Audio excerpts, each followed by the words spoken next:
তো ওদের পার্লারে যাওয়ার পর 6 মাসের মতো ছিলাম। মানে ওরা মামে ছিল একটু খারাপ টাইপের, মানে পার্লার ছিল নামে আর কি, নর্মালি যেটা মানুষ মনে করে ওরা সেটাই করতো।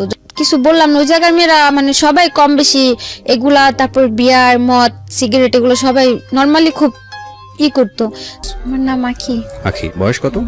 21 বছর। আখি, এই যে প্ল্যাটফর্ম, এটা সারা পৃথিবীর মানুষ দেখে, মানে বাংলা ভাষাভাষী মানুষ যারা আছে, এবং এটা খুবই মানুষের কাছে খুব জানাশোনা একটা প্ল্যাটফর্ম। তো এইরকম একটা জায়গাতে আপনি সাহস করে আজকে এই গল্পটা বলতে এসছেন, প্রথমে আমি জানতে চাই কেন?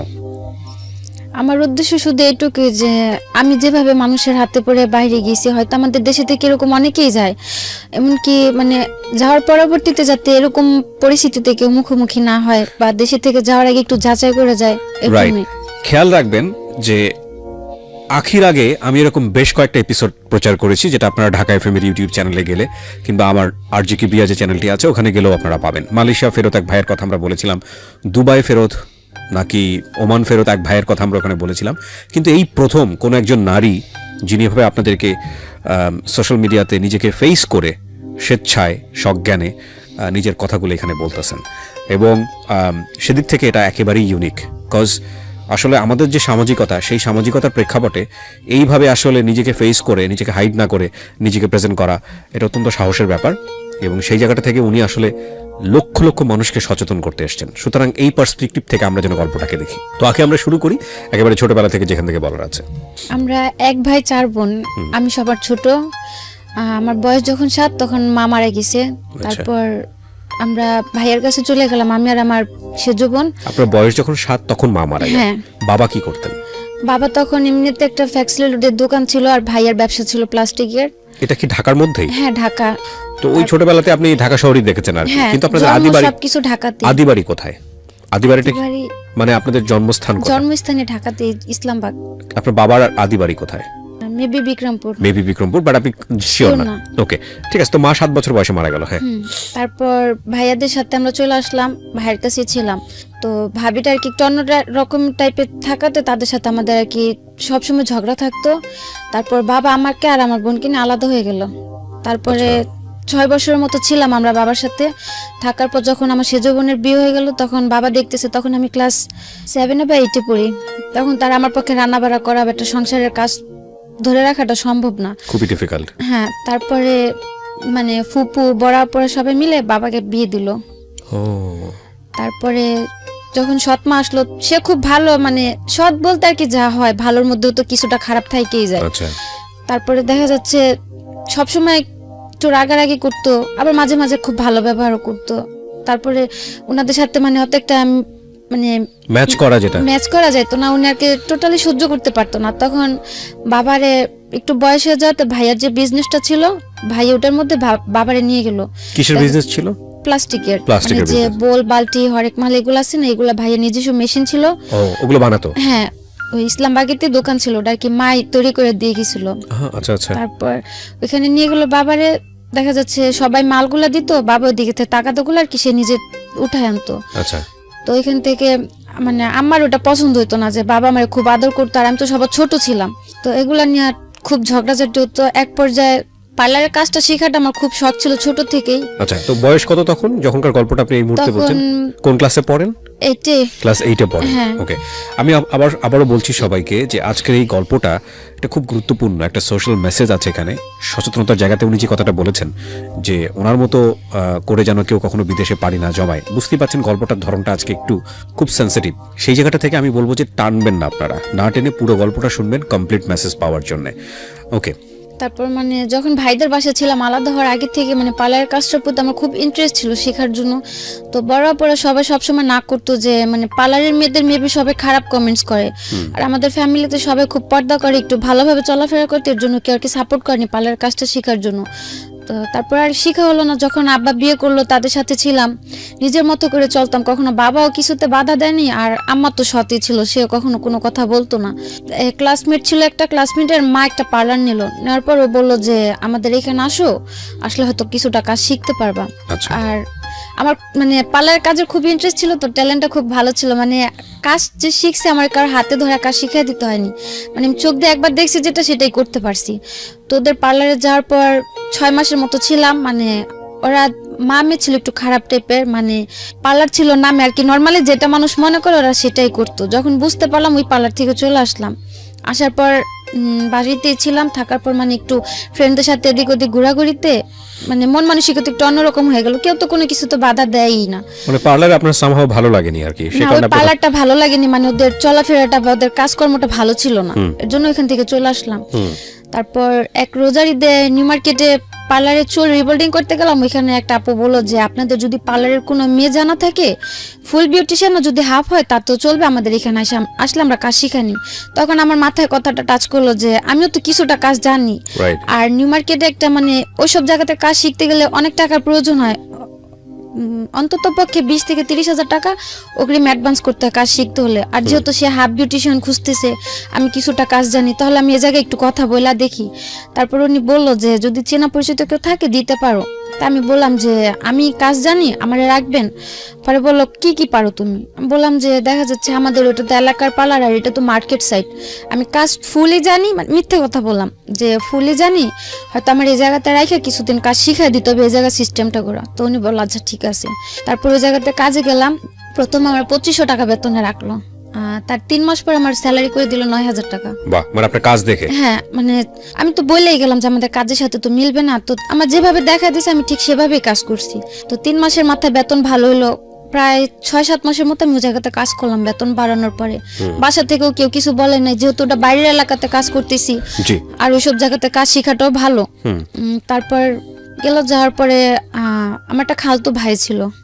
ওই খালতো ভাই বলতে এদিকে আরেকটা কথা আছে, মানে আমার মার যে বড় বোনটা, ওদের ওই খালার 3টা ছেলের সাথে আমাদের 3 বোনের বিয়ে হয়েছে। ও আচ্ছা। প্রথমে মেজো আপু করছে আর কি, পরে যে আমরা 2 বোন বিয়েটা করছি, বলতে গেলে এটা একটা অ্যাক্সিডেন্ট। মানে হয় না যে মানুষ যে প্রতিনিয়ত একটা কিছুর জন্য দোষারোপ করতেছে, এক পর্যায়ে মানুষের মধ্যে কিন্তু একটা জিদ কাজ করে যে না আমি কিছু করতেছি না, প্রতিদিনই আমার দোষ হচ্ছে, তাহলে আমি সেই কাজটাই করি। তো আমার সেজ বোনটা আর কি এরকম কিছু একটা, আর আমার ওই বোনটার খুব রাগ, মানে অত্যন্ত পরিমাণে রাগ। ওরে প্রচুর এরকম টর্চার করা হতো যে ওর সাথে কথা বলবা নি না সেই না, অথচ কিছুই করতেছে না। তো একদিন কথা কাটাকাটি হওয়ার পর ও চলে গেল ওই খালতো ভাইয়ের সাথে। ও যাওয়ার পরে সিরিয়াল আসলো আমার, অথচ আমি কিছুই করতেছি না, জায়গাতে তো আমি আমার কাজকর্ম এগুলো নিয়ে বিজি। তারপর আমার সাথে কিছুটা ঝগড়াঝাটি হওয়ার পর ওই খালতো ভাইটা আমার পিছনে 4 বছর ঘুরছে, কিন্তু আমি কোনো কেয়ার করিনি, মানে ওসবের প্রতি আমার কোনো মাথাই ছিল না। হচ্ছে পার্লারের কাজ শিখতেছি নিজের মতো করে, এগুলো নিয়ে আমার মাথা ব্যথা। তারপরে আমার সাথে ঝগড়া লাগে, তখন আমি নিউ মার্কেটের কাজটা ছাইড়া দিলাম। মানে কাজে যাওয়ার সময় একদিন বাসের থেকে কথা বলতেছি, ওই জানলা দিয়ে আমার ফোনটা চুরি নিয়ে গেল। তারপর থেকে খুব ভয় পাওয়ার পর আমি আর কাজেই গেলাম না নিউ মার্কেটে। তারপরে 2-3 মাস থাকার পর আমি ওই আমাদের এলাকাতে একটা পার্লারের কাজে লাগলাম 3,000 টাকা বেতনে। ওইখানে কাজ করতেছি ভালোই। একটা ঈদের সময়, রোজার ঈদের সময় আমার সাথে আমার খুব ঝগড়া। তো উনি আমার বললো তুই বাসা থেকে বের হয়ে চলে যা। কোন আম্মা? আমার সৎমা যেটা। আচ্ছা। আমি তো বাবার সাথেই থাকতাম, যেহেতু সবার বিয়ে হয়ে গেছে, শত কাপন হোক থাকার জায়গা ওইটাই ছিল। তো উনি আমার একটা থাপ্পড় দিল। তো উনি থাপ্পড় দেওয়াতে বাবা খুব রাগে গেল, আর আমার খুব কষ্ট লাগলো যে আমার মা মারা গেছে, আমি ছোটতে বড় হয়েছে, হয়তো কোনো ভাই বোন বা বাবার হাতে আমি কখনো মার বা গালি কোনোটা খাইনি, বা কেউ আমার কোনো সময় জোর করলে একটা কথা বলেনি। তো উনি একটা থাপ্পড় দেওয়া, তো আমি কিছু বললাম না। তারপর আমি আমার খালতো ভাইটারে মানে বললাম যে দেখ আম্মা আমার লোক এরকম করে। ও আমার বললো কি যে তুই চলে আমি তোরে নিয়ে যাম। মানে ওই সময়টা বিয়ে কি সংসার কি এগুলো তখন মাথায়ও নাই।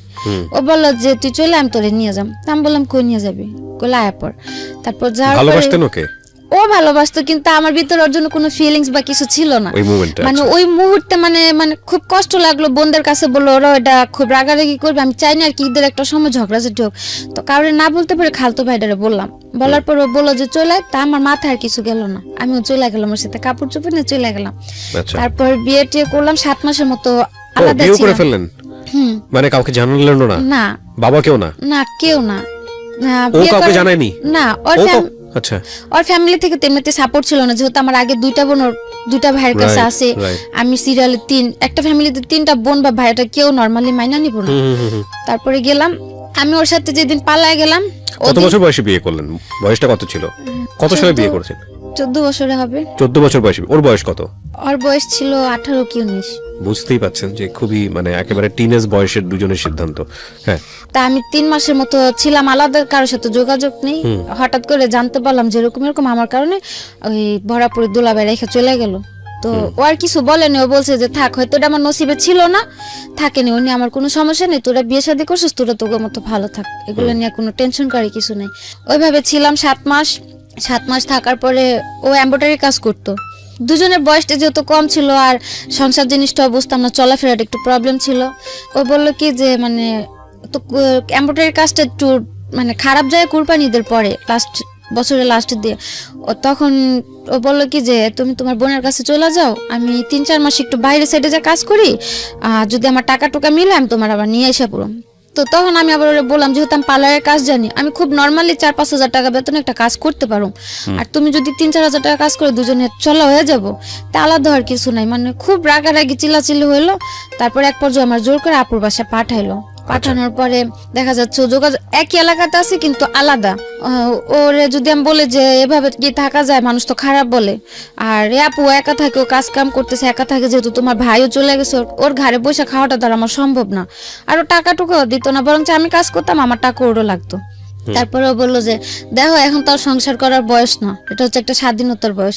কে বলছে এটা? আমার হাজবেন্ড। ওকে। এখন এটা হচ্ছে একটা অল্প বয়স, মানে এখন বলতে গেলে আমি স্বাধীন, আর তোমার নিয়ে থাকতে গেলে আমি বন্দি হয়ে থাকতেছি। আমি যা করতেছি তোমার বলতে হইতাছে, আমার মাথায় একটা টেনশন থাকতেছে সবসময়, সংসার এগুলো আমি নিতে পারতাছি না, তুমি থাকো তোমার মতো করে। তারপরে এগুলা হওয়ার পরে ছিলাম আপুর কাছে, থাকার পরে ইন্ডিয়াতে গেলাম। ইন্ডিয়াতে আমার মানে ইন্ডিয়া যাওয়ার সিদ্ধান্ত নিলেন কেন? ইন্ডিয়া যাওয়ার প্ল্যানটা আসলো যে ও নিতে চাইতেছে না, আর এদিকে থাকলো সবার কথা শুনতে হইতেছে, কেউ ভালো বলতেছে, কেউ খারাপ বলতেছে, আবার কেউ এরকম মন্তব্য করতেছে যে 3 বোন বিয়ে বসলাম, 1 বোনের সংসারটা ঠিক আছে, 2 বোনই থাকতে পারলাম না, কি বিয়ে করলাম। তো এক পর্যায়ে মানে বাধ্য হলাম যে আমি এদের মাঝে থাকবো না। তারপরে ওই ভাইয়ের কাছে আমি যোগাযোগ করলাম যে ভাই আমারে যদি পারেন কোথাও পাঠায় দেন একটা বাসা বাড়ির কাজে, আমি যাই। এই ভাইটাকে আপনি চিনতেন কিভাবে? ওই ভাইটারে চিনতাম, ওই যখন আমি নিউ মার্কেটে পার্লার কাজ শিখলাম না, ওই বাসার ওইখান থেকে যাওয়া আসা করতাম, ওইখানে ওনার ক্লাব ছিল। আচ্ছা, কিসের club? Dance club. Dance club, ওখানে কি হতো? মানে উনি নাচ শিখাইতো পোলাপানদের, তারপর যে গায়ে হলুদে বিয়ে বাড়িতে নাচানাচি করে না মেয়েরা যায়, মেয়েরা ছেলেরা, ওই উনার থেকে মানে উনার সাথে কন্ট্যাক্ট করে লোক পাঠাইতো। তারপরে বাহিরেও মেয়েরা বাইরে ডান্স করতে যায় না, এগুলো উনি পাঠাইতো। আচ্ছা, তারপর ওনার আমি বললাম যে ওনার সঙ্গে আপনার পরিচয় কিভাবে? পরিচয় কেন? একটা অনুষ্ঠানে গেছিলাম, ওইখান থেকে আর কি পরিচয় হয়েছিল। বিয়ে সাজানোর অনুষ্ঠান, সেই অর্থে পরিচয় হওয়া। পরিচয় হওয়া মানে ওর মধ্যে এমনিতে কথাবার্তা চলতো, ওনাদের বাসায় আমি গেতাম, ওনার মা আমারে খুব আদর করতো। এখানে একটা বিষয় খেয়াল করবেন সবাই, আমরা গল্পের ব্যাকগ্রাউন্ডে আছি যে কেন উনি বিদেশ গেলেন। উনি যে ঘটনার মধ্য দিয়ে আগাচ্ছেন, এরকম ঘটনা অনেকেরই আছে। হ্যাঁ, সো এই ঘটনাগুলোকে নিয়ে ওনাকে ক্রিটিসাইজ করার দরকার নাই বা ওনার দিকে আঙুল তোলার দরকার নাই। আমাদের মূল জায়গাটা হচ্ছে, গল্পটা বোঝানোর জন্য আমরা ব্যাকগ্রাউন্ডে আছি, মূল জায়গাটা হচ্ছে যে কোনো পরিস্থিতিতে পড়েই আপনি বিদেশ চান না কেন, সেই বিদেশ যাওয়াটা সিস্টেমেটিক আছে তো, বা বিদেশ যাওয়ার পরে আপনি যে অভিজ্ঞতার মুখোমুখি হচ্ছেন, এটা কি আপনার কারণেই হচ্ছে, এই জায়গাগুলো ফোকাস করবেন। ঠিক আছে, সো দয়া করে সবাই ওনার দিকে অঙ্গুলি নির্দেশ করবেন না। হ্যাঁ, ওকে, হ্যাঁ বলেন। তো ওর সাথে শেয়ার করলেন যে আমি কি করা যায়। তারপর ওনার আমি বললাম যে ভাইয়া আমার বাইরে পাঠা দেন, আমি চলে যাম। উনি আমার অনেক বুঝালো যে তোমার বয়সটা এখনো বাইরে যাওয়া। বাইরে কেন যাবেন আপনি? আপনার মাথায় কেন আসলো বাইরে যাওয়ার? মানে আমি যে মানুষের এত কথা মানে নিতে পারতেছিলাম না, যে আপুরা একটু সাপোর্ট করতেছে না। মানে দেশের বাইরে কথা বলেছেন নাকি ইন্ডিয়া যাওয়ার কথা বলেছেন? ইন্ডিয়া যাওয়ার কথা আপনি বলেছেন না, ওই ভাই বললো যে ইন্ডিয়াতে যাও। আপনি ওনাকে ফার্স্ট কি বলেছেন? যে আপনি বলছি যে কোনো একটা জায়গাতে একটা ভালো পরিবেশে আমরা পাঠালে হবে। এটা কি দেশের বাইরে? হ্যাঁ। তো উনি যে দেশের বাইরে লোক পাঠাতো আপনি জানতেন কিভাবে? হ্যাঁ, ওই যে ওনাদের বাসায় আমি যাওয়া আসা করতাম, বাসা ছিল ওনাদের 2 তলা, ফ্যামিলি সবাই থাকতো, নিচতলা ওনার ক্লাবটা ছিল।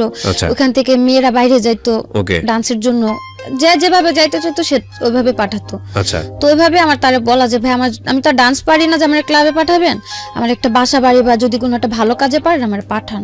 তো উনি আমার বুঝাইছিল যে যাওয়ার দরকার নেই, সবার বাইরের লাইফটা শুট করে না, তো তুমি যাও না। বললাম যে ভাই আপনি তো পাঠাবেন, আর আপনি যদি আমার এত আদর করেন, আপনার উপর আমার অতটুকু বিশ্বাস আছে, আপনি আমার খারাপ কোথাও পাঠাবেন না। তো ঠিক আছে, উনি বললো যে আচ্ছা ঠিক আছে। যেদিন বললাম তার বিকেল আমার বলতেছে কি তুমি চলে আসো, শুধু একটা 3 পিস নিয়ে একটা কাপড় নিবা, বেশি কিছু না নিয়ে আসো। আমি বললাম আমি কই যাম? বললো যে তোমার বাইরে পাঠাম। তা আমি পুরা মানে অনেকটা আজও বললাম যে একদিনের মধ্যে কি কেউ বাইরে যাইতে পারে? উনি বললো যে পাসপোর্ট করা ছিল, আমার আগে থেকে পাসপোর্ট করা ছিল। বললো তো, বলার পর আমি আর বেশি কিছু বললাম না। বাসা যে আপুটার কাছে ছিলাম, যেমন আমার 3টার দিকে বের হইতে বলছে, আমি 2:30টার দিকে ফোন দিয়ে বলছি যে এরকম এরকম আমি বাইরে চলে যাম। তখন আমি জানি না আমি কোন দেশে যাচ্ছি বা কি কাজে যাচ্ছি, কি আসে বিষয় জানি না। তো যাওয়ার পরে উনি বললো যে আমরা ডাইরেক্ট পাঠাইতেছি, কিন্তু তারা আমার ব্ল্যাকে ইন্ডিয়াতে পাঠাইলো। আপনাকে বললো যে আপনি ইন্ডিয়া যাচ্ছেন? হ্যাঁ, আমি রাস্তাতে জানতে পারলাম, যাওয়ার পথে জানতে পারলাম না আমার ইন্ডিয়াতে পাঠাইতেছে। মানে আপনার জীবনটা এত সহজ মনে হয়েছে আপনার কাছে? আপনার বয়স কত তখন? 15-16 হবে। 15-16 বছরের বয়সের বাচ্চার কাছ থেকে, তো বাচ্চাই, শিশুই বলা চলে, টিনেজ বয়সের একটা মেয়ের কাছ থেকে এত কিছু এক্সপেক্ট করানো আমাদের উচিত হবে না। খেয়াল রাখবেন, দিস ইজ দ্য রিয়েলিটি। এবং জীবনে কখনোই মানে আমার জীবনে যা ঘটে গেছে পুরো দুনিয়াটাই এরকম, এভাবে জাজ করার কোনো দরকার নেই। ও যা করেছে 15 বছর বয়সে, বা ওর জীবনে যেটা হয়েছে সেটা যে আরেকটা 15 বছর মেয়ের জীবনে হবে না, সেটাও মনে করার কোনো দরকার নেই। এখানে খেয়াল রাখবেন, এটা ওর জীবনের জন্য সত্য। যে কোনো ঘটনাই হোক না কেন, যেটাই হোক না কেন, ও দেশের বাইরে যাওয়ার জন্য ট্রাই করেছে, যার মাধ্যমেই হোক না কেন। সেটা সে ভুল করেছে না শুদ্ধ করেছে, সেই জাজমেন্টে যাওয়ার দরকার নাই, কারণ এরকম ব্যাকগ্রাউন্ড অনেকেই আছে বাংলাদেশে। ঠিক আছে, ওর ফ্যামিলির সাপোর্টটাও ছিল না, এগুলো আমাদেরকে চিন্তা করতে হবে। ওকে, তো আপনাকে যাওয়ার পথে বললো যে আপনি ইন্ডিয়া যাচ্ছেন। ইন্ডিয়াতে গিয়ে আপনি কি করবেন? মানে তখন তো আমি বললাম যে আমি তো ইন্ডিয়া যাওয়ার কথা বলিনি। বাংলাদেশ আর ইন্ডিয়া কতটুক দূর? আর কেউ কি কাজের জন্য বা টাকার সন্ধানে কি কেউ ইন্ডিয়াতে যায় নাকি? আর সবচেয়ে বড় টার্গেটটা ছিল তখন আর কি ভাবতাম কি আমি তো সবার ছোট, আর কেউ তো ভালো মন্দ দিয়ে একটা পরামর্শ দিত না। আমার কাছে খুব খারাপ লাগতো যে আমি কি একটা ফ্যামিলিতে আসলাম যে আমার কেউ একটা সাপোর্ট করে না, বা আমার পাশে এরকম দাঁড়ানোর মতো কেউ একটা নাই। আর তার মধ্যে একা একটা বিয়ে করলাম খালতো ভাই, ও বিয়ের আগে এতটাই পাগল ছিল আমার জন্য, কেউ যদি আমার একটা গালি দিত মনে হতো কি গালিটা কেউ আরে দিতেছে। ওকে, বিয়ের পরে সব উল্টা হয়ে গেল। হ্যাঁ, তো আর কি ওইভাবে যাওয়া। তারপরেও তা ভাবলাম যে থাক, ইন্ডিয়াতে যাইতেছি যাই, আমি তো টাকা দিয়ে যাইতেছি না। ও বলছিল কি যে ইন্ডিয়া থেকে আপনি কি করবেন? বলছে আমি যে কাজ করতে চাই আমার দুই কাজই করাবে। আপনার কি প্ল্যান ছিল, আপনি কি কাজ করবেন? আমি টার্গেট ছিল যে যেহেতু আবার আমাদের বাসাতে পাওয়ার মেশিন, তারপর ফুড মেশিন গুলো ছিল, তো আমি ওগুলা চালাতে পারতাম। তারপর পার্লারের কাজ পারতাম, বাসা বাড়ির কাজে দিলাম তাও করতে পারতাম, যেহেতু মা ছিল না, ছোট থেকে সংসারের কিছুটা কাজ করে আমার অভিজ্ঞতা ছিল। তা আমার উদ্দেশ্য ছিল যাই দিয়ে আমি করতে পারবো, আল্লাহ হোক সেটা সেলাই মেশিনের কাজ বা হোক পার্লারের কাজ। সেটা ইন্ডিয়াতে কি করার দরকারটা কি? এটা তো বাংলাদেশেই করা যায়। সেটা তার আমি প্রথমে বুঝতে পারিনি আমার যে ইন্ডিয়াতে পাঠাইতেছে। আমি তো যাওয়ার পথে মাঝ পথে জানতে পারলাম, আর ওইখান থেকে ব্যাক আসা আমার পক্ষে পসিবল না। তো গেলাম, যাওয়ার পরে যে ভাই সাথে ছিল আপনার? আমার সাথে আরেকটা মেয়ে ছিল। ও জেনে শুনে যাচ্ছিল? ও যাওয়ার পথে আমারে বললো যে ও কোন টাকা যাইতেছে 1 সপ্তাহের জন্য, খারাপ কাজের জন্য। তা আমি ভাবলাম যে থাক, তারা তো বলছে যে যে কাজের জন্য যায় ওই কাজের জন্যই যায়, ওটা যার যার ব্যক্তিগত ব্যাপার। তা আমি ওটা নিয়ে মাথা বেশি করলাম না। যাওয়ার পরে যে ভাইদের বাসায় ছিলাম, পরে যাওয়ার পর দেখতে পেলাম যে উনিও মেয়েদের দিয়ে 2 নাম্বার ব্যবসা করে। ওকে, ওদেরকে যাওয়ার পরে ছিল উনার হয়তো মেয়েদের ব্যবসাটা ছিল, কিন্তু উনি আমারে তার জন্য নেয়নি। উনার ছোট একটা বাচ্চা ছিল, তো ওই বাচ্চাটা দেখাশোনা করার জন্য উনি আমারে রাখলো। আমি তার বাসাতেই ছিলাম, অন্য মেয়েদের সাথে আমার কোথাও দিল না। তো এখানে 7 মাস ছিলাম, থাকার পরে বাড়ি আসার জন্য হঠাৎ করে বাড়ির জন্য খুব খারাপ লাগলো। তারপর ওনার আমি বললাম আমার বাড়ি পাঠা দেন। এই 7 মাস আপনি কি কাজ করেছেন ওখানে? ওনার বাসায় ছিলাম, বাসায় ওনার যে ছোট বাচ্চাটা ছিল ওই বাচ্চাটা দেখাশোনা করতাম, আর এমনিতে বাসায় টুকটাক কাজ করতাম, ভাবি রান্নাবাড়ি করতাম। আমি আগে ইন্ডিয়ার কোথায় এটা? বোম্বাইতে। বোম্বেতে?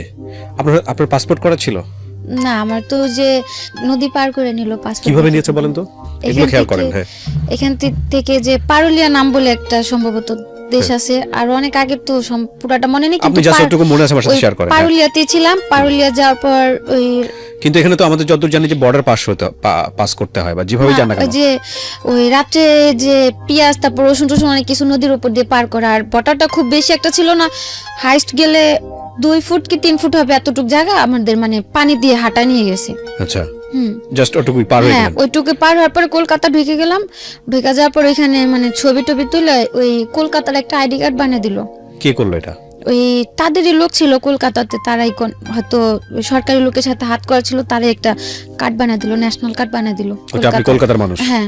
তারপর ওই কার্ড দিয়ে ওই কার্ড দিয়ে আমি যে কোনো জায়গায় যেতে পারতাম। এগুলো সব ওদের সেট করা? হ্যাঁ, ওদের সেট করা। ইন্টারেস্টিং, এগুলো তো আমার জানা ছিল না। আচ্ছা, ওই আইডি কার্ড দিয়ে যেমন হাওড়াতে যাওয়ার পরে টিকিট কাটলো মুম্বাইতে, তারপরে ট্রেনে করে মুম্বাইতে গেলাম।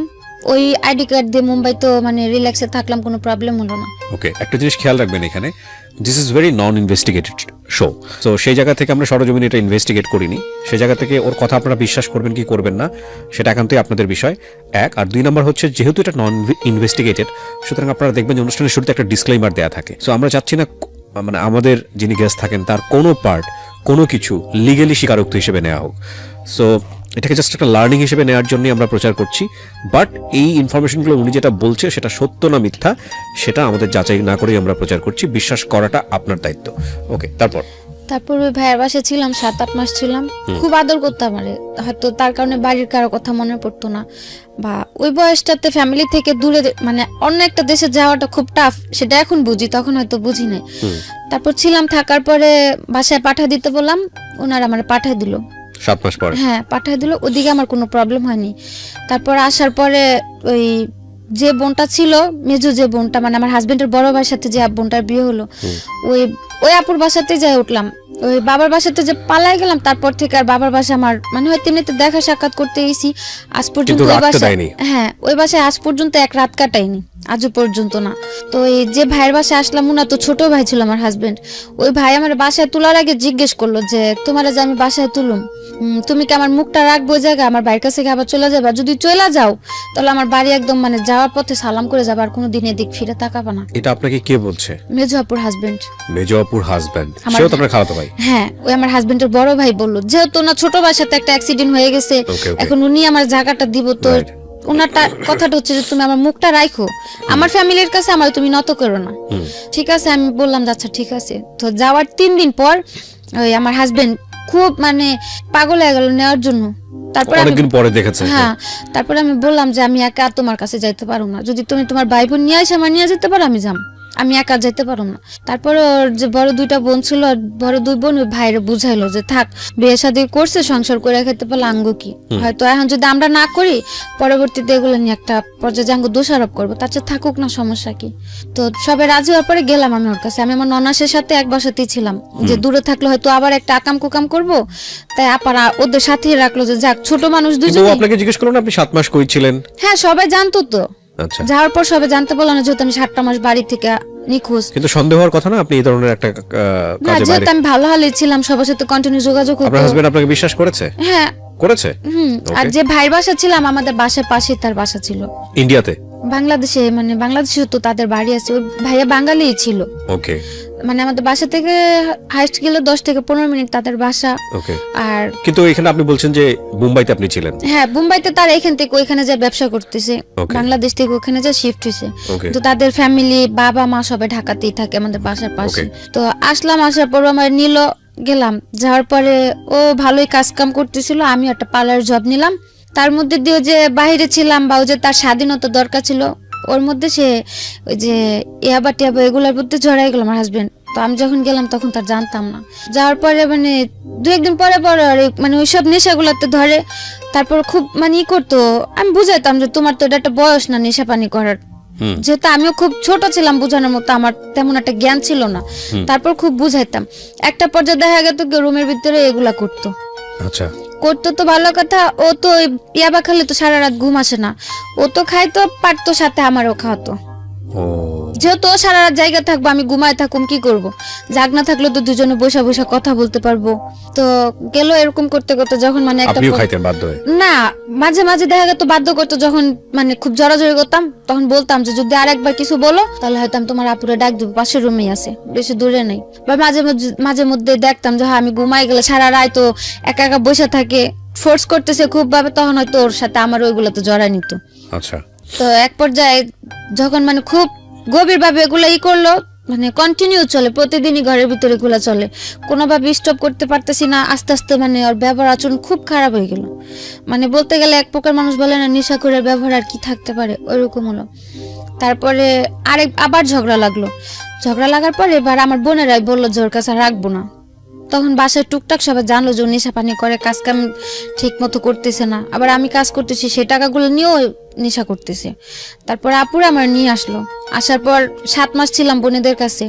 ওই 7 মাসই প্রতিদিনে আমি ওরা ফোন দিয়ে বুঝাইছি যে আসো তুমি একটা কাজ কাম করো, আমিও করি, যেহেতু আমার মা নাই, আমার থাকার মতো একটা জায়গাও নেই ওরকম, বা আমার কেউ সাপোর্ট করারও কেউ নাই।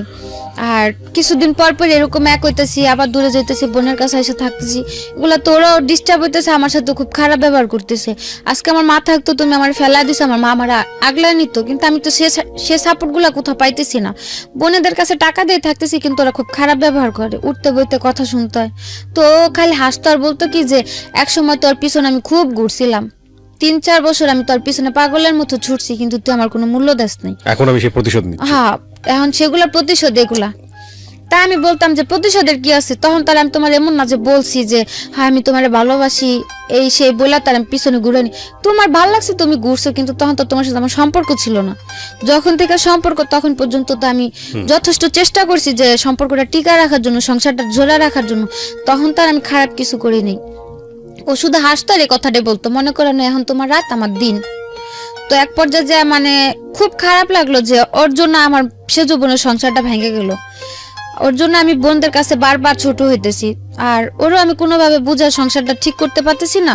তো যাক, আমার কারণে যেহেতু আমার বোনটার লাইফটা নষ্ট, আজও পর্যন্ত ও বিয়ে করেনি। সেজ আপুর কাছে থাকে, কাজ করে, সেজ আপুর কাছে থাকে। তো মাঝে আবার একটু কথা রয়ে গেছে যে ভাইয়ের দোকানে যে বাবা মানে ব্যবসাতে ছিল না, ভাই মাঝে স্ট্রোক করলো, বাবারে বের করে দিল ভাইয়ের দোকান থেকে। তারপর বাবা রিক্সা চালাতো। তারপর এদিকে বাবা রিক্সা চালায়, দ্বিতীয় দিকে সেজ বোনের সংসারটা আমার জন্য ভেঙে গেল। মানে এদিকে হাজবেন্ডও খারাপ ব্যবহার করতেছে, আর আমি তখন কাজ করতাম 5-6 হাজার টাকা বেতনে একটা কাজ করতাম। আমার তো সম্ভব হতো না সবারই হেল্প করার জন্য। তো একটা পর্যায়ে যে আমি খুব করলাম যে থাক, আমি তো আমার নিজের লাইফটা সেটেল করতে পারলামই না, তো আমি বাইরে চলে যাই, যাই হয়তো যদি আমি একটা ভালো বেতনে কাজ করতে পারি, আমার বাবার একটা ছোটখাটো দোকান দিয়ে দিলাম, আর আমার সেজ বোনটার কিছু টাকা খরচ করলে হয়তো ওর একটা ভালো জায়গায় বিয়ে শাদী দেওয়া যাবে। উদ্দেশ্য কিন্তু মহৎ, উদ্দেশ্য মহৎ। হ্যাঁ, আমি চলে যাই, যেহেতু আমি সবার ছোট, আর আমার সেজ বোনটা মানে ছোট বলতে কি, মানে আমরা যে 4-5 ভাই বোন, মানে সবার মধ্যে আমি বলতে গেলে একটু কঠোর। মানে আমি যে কোনো জায়গায় যে কোনো পরিস্থিতিতে নিজের তৈরি করে নিতে পারি, কিন্তু আমার যে সেজ বোনটা খুবই মানে নরম, বলতে গেলে খুবই নরম। ও কারোর সাথে দুটো কথা বলতে গেলে একবার জায়গায় 10 বার চিন্তা করে কথা বলে। তো সে জায়গা থেকে আমি ভাবলাম যে যদি আমি বাইরে চলে যাই, আমার দ্বারা যদি আমার বাবাটা একটু ভালোভাবে থাকতে পারে, আর আমার বোনটারও বিয়ে হয়ে যায়, তো ওইগুলো টার্গেট করে আমি ওই ভাইয়ের কাছে আবার গেলাম। যার পর বললাম যে ভাইয়া, আমি ইন্ডিয়া সব ছোট কোনো জায়গায় যাবো না, আমার অন্য কোনো একটা ভালো জায়গায় পাঠান, যাতে আমি আমার ফ্যামিলিটার জন্য অন্তত কিছু করতে পারি। আমি আমার নিয়ে চিন্তা করি না, কারণ আমি একা সবার ছোট মানুষ, আমি একা একটা মানুষ। আমি হয়তো মানুষের বাসায় কাজ করে খেলেও খাইতে পারুম, হয়তো আমি আমার বাবাটার আর বোনটার লাইফটা যদি সেটেল করে দিতে পারি, তাহলে তো আমার কাছে নিজে খুব ধন্যবান হইব। তো তারপর উনি বললো যে আচ্ছা ঠিক আছে, পাসপোর্ট দিয়ে যায়, আমি দেখি। তো দিয়ে আসলাম পাসপোর্ট দিয়ে আসার 1 মাস পরে ওই শবে-বরাতের দিন আমার ফোন করলো যে আমার পাসপোর্টে ভিসা লাগছে মালয়েশিয়ার। তো আমি জিজ্ঞেস করলাম কি কাজ মালয়েশিয়ার? পরে বললো যে তুমি মালয়েশিয়া যে পার্লারের কাজ করতে পারবা। তা আমি বললাম যে আচ্ছা ঠিক আছে। তারপরে আমি বাসা সবারে ওই শবে-বরাতের নামাজের পরে, মানে আমার ফোনেও ছবি পাঠাইছিল যে মালয়েশিয়ার ভিসা আসছে, ওই ছবিটা সবাই দেখালাম যে এরকম মালয়েশিয়া চলে যাম। তারপর সবাই খুশি যে এই মালয়েশিয়া যাও কি এই ভাইয়ের মাধ্যমেই? এই যে ভাই পার্লারে কাজ করতো? না, ওই যে ক্লাবে ছিল যে ভাই, যে ভাইটা আপনাকে ওই আপনি ক্লাবে পরিচয় হলেন, যে আপনাকে ইন্ডিয়া পাঠিয়েছিল একটু আগে, সেই ভাই। ওকে। তার 15 দিন পর আমার টিকিট আসলো। তো আপনি ভাইকে বিশ্বাস করলেন কিভাবে? আপনাকে এর আগে পাঠিয়ে দিল ইন্ডিয়াতে, এরকম একটা জায়গা? ইন্ডিয়াতে পাঠালো তখন তো আর তাদের পরিবেশটা খারাপ ছিল, কিন্তু আমার সাথে তো আর কেউ খারাপ কিছু করেনি, আমি তো ভালো কাজ করলাম। আচ্ছা, সেজন্য ট্রাস্টটা ছিল, যেহেতু খারাপ পরিবেশে তো মানুষ ভালো কাজ করেছে আমার সাথে তো কোনো অত্যাচার বা খারাপ কিছু হয়নি। ওই বিশ্বাসে আমি বললাম যে ভাই আমার আবার কোথাও পাঠিয়ে দেন, কিন্তু আমি ইন্ডিয়া এসব জায়গায় কোথাও যাব না। ওকে। পরে ভিসা আসলো 2017 জুনে। আপনি টাকা দিয়েছিলেন? না, আমার কোনো টাকা লাগেনি। টাকা ছাড়াই ভিসা? হ্যাঁ। কোথায়, কোন দেশে? মালয়েশিয়াতে। ওকে। পাসপোর্ট করা ছিল আপনার? হ্যাঁ, পাসপোর্ট আমার করা ছিল। তারপর ওই 18 তারিখে বললো যে জুনের 1 তারিখে প্রথম ফ্লাইটটা ছিল, জুনের 1 তারিখে। পরে আমার ফোন দিয়ে বললো যে এরকম জুনের 1 তারিখে তোমার ফ্লাইট, হ্যাঁ তোমার শপিং কিছু করা লাগলে তুমি করে নাও। তা আমি বললাম যে আমি শপিং করবো, আমার কাছে টাকা টুকা নেই, যদি কিছু নিতে হয় ওনাদের বলেন আমার টাকা দিয়ে নিতে, আমি যাওয়ার পর কাজ করলে আমার বেতন কাইটা রেখে দিব। কিসের কাজ ছিল? বলছিল পার্লারের কাজ। ওকে। তারপরে আমারে 10,000 টাকা দিছিল, তো যাওয়ার জন্য আমি একটা লাকেজ বা টুকটাক কিছু শপিং করলাম যে যাওয়ার জন্য। তারপর 1 তারিখে ফ্লাইট ছিল, 1 তারিখে আমি বেরোলাম। আমার বললো মানে 9টার ফ্লাইট ছিল, অন্তত 3 ঘন্টা আগে তো এয়ারপোর্টে যে উপস্থিত থাকতে হয়। তো তারা আমার বললো কি যে 7টার দিকে তুমি রুম থেকে বেরোবো। তো 7টার দিকে বেরোয় তো আর ওই 9টার ফ্লাইটে যায় পৌঁছানো সম্ভব না, রমজানের মাস, রাস্তাঘাটও মানে ট্রাফিকে প্রবলেম থাকে। তারপর অর্ধেক পথ যাওয়ার পরে তারা বললো যে তুমি যা পৌঁছাতে পারবে না, টিকিট এটা ক্যান্সেল হয়ে গেছে, তুমি বাসায় চলে যাও, আবার অন্য কোনো মানে ফ্লাইটে যেতে হবে, অন্য কোনো ভাবে টিকিট করতে হবে। তারপর যাওয়ার পরে জুনের 18 তারিখ আমার কনফার্ম ফ্লাইট হলো 2017। তারপর 2017-তে জুনের 18 তারিখে আমি মালয়েশিয়াতে গেলাম। যাওয়ার পর 2-3 দিন রেস্ট করতে দিল। যাওয়ার পর কোথায় উঠলেন? যাওয়ার পর যে ভাড়া নিল তাদের বাসায় নিয়ে গেল। বাঙালি? হ্যাঁ। আচ্ছা। তারপর ওনাদের বাসায় গেলাম, যাওয়ার পরে আমি গেছিলাম, আমার সাথে আরো 2টা ফ্যামিলি, মানে আমার তো ট্যুরিস্ট নিছিল প্রথমে। তারপর গেলাম, যাওয়ার পর আমার মানে ট্যুরিস্ট নিল, আমার যেমন আমার ওয়াইফ বানালো, আমার সাথে আরেকজনের হাজবেন্ড বানালো, এরকম ভাবে 3টা ফ্যামিলি গেলাম আমরা। আপনাকে ওয়াইফ বানিয়েছে, আরেকজনকে হাজবেন্ড বানিয়েছে। হাজবেন্ড মানে হাজবেন্ড ওয়াইফ হানিমুন ভিসাতে, মানে টুরিস্টে ঘুরতে যাইতেছি। ওকে, ওইভাবে করে নিল। এই কার্ড বের করেছে, কাবিননামা টাবিননামা এগুলো বের হ্যাঁ, করেছে? ওনারা এই সবগুলো বের করে নিছে। ওরাই বের করে দিয়েছে? হ্যাঁ, আমার কিচ্ছু করতে নেই, শুধু আমি পাসপোর্ট জমা দিলাম আর মালয়েশিয়া চলে গেলাম। আর মাঝে যে কাজগুলো ছিল, ওই কাবিননামা, তারপরে ওই হোটেল বুকিং টুকিং, এগুলো তো শো করতে হয় এয়ারপোর্টে, যে হানিমুনে যাইতেছি, কোথায় যে উঠবে, এগুলো তো শো করতে হয়। তারপরে টাকাও শো করতে হয়, ওগুলো সব তারাই করলো। তো আপনি বলতেছিলেন না যে এগুলো যে 2 নাম্বার, এগুলোর কোনো প্রকার কোনো বিপদ হবে কিনা? না, ওনারা বলছে যে মানে নরমালি কাজের, মানে মেয়েদের কাজের জন্য নরমালি মালয়েশিয়ার কোনো ভিসা নাই, মানে যে যেমন সৌদি আরব অন্যান্য রাষ্ট্রে যেমন মানে টুরিস্ট ভিসাতে যাবে, তারপরে হ্যাঁ, গিয়ে তারপরে যা করার, তারপরে যদি ভালো কাজ হোক খারাপ কাজ, ওটা যার যার সিদ্ধান্ত। হ্যাঁ, যেমন লোকের কাছে যা পাবে সে তেমন কাজ করব। তারপর গেলাম, যাওয়ার পর 3টা ফ্যামিলি গেলাম, 3টার মধ্যে 2টা এয়ারপোর্টে আটকায় দিল, মালয়েশিয়ার এয়ারপোর্টে ইমিগ্রেশনে। তো আমাদের কোনো প্রবলেম হয়নি, আমরা বের হয়ে গেলাম।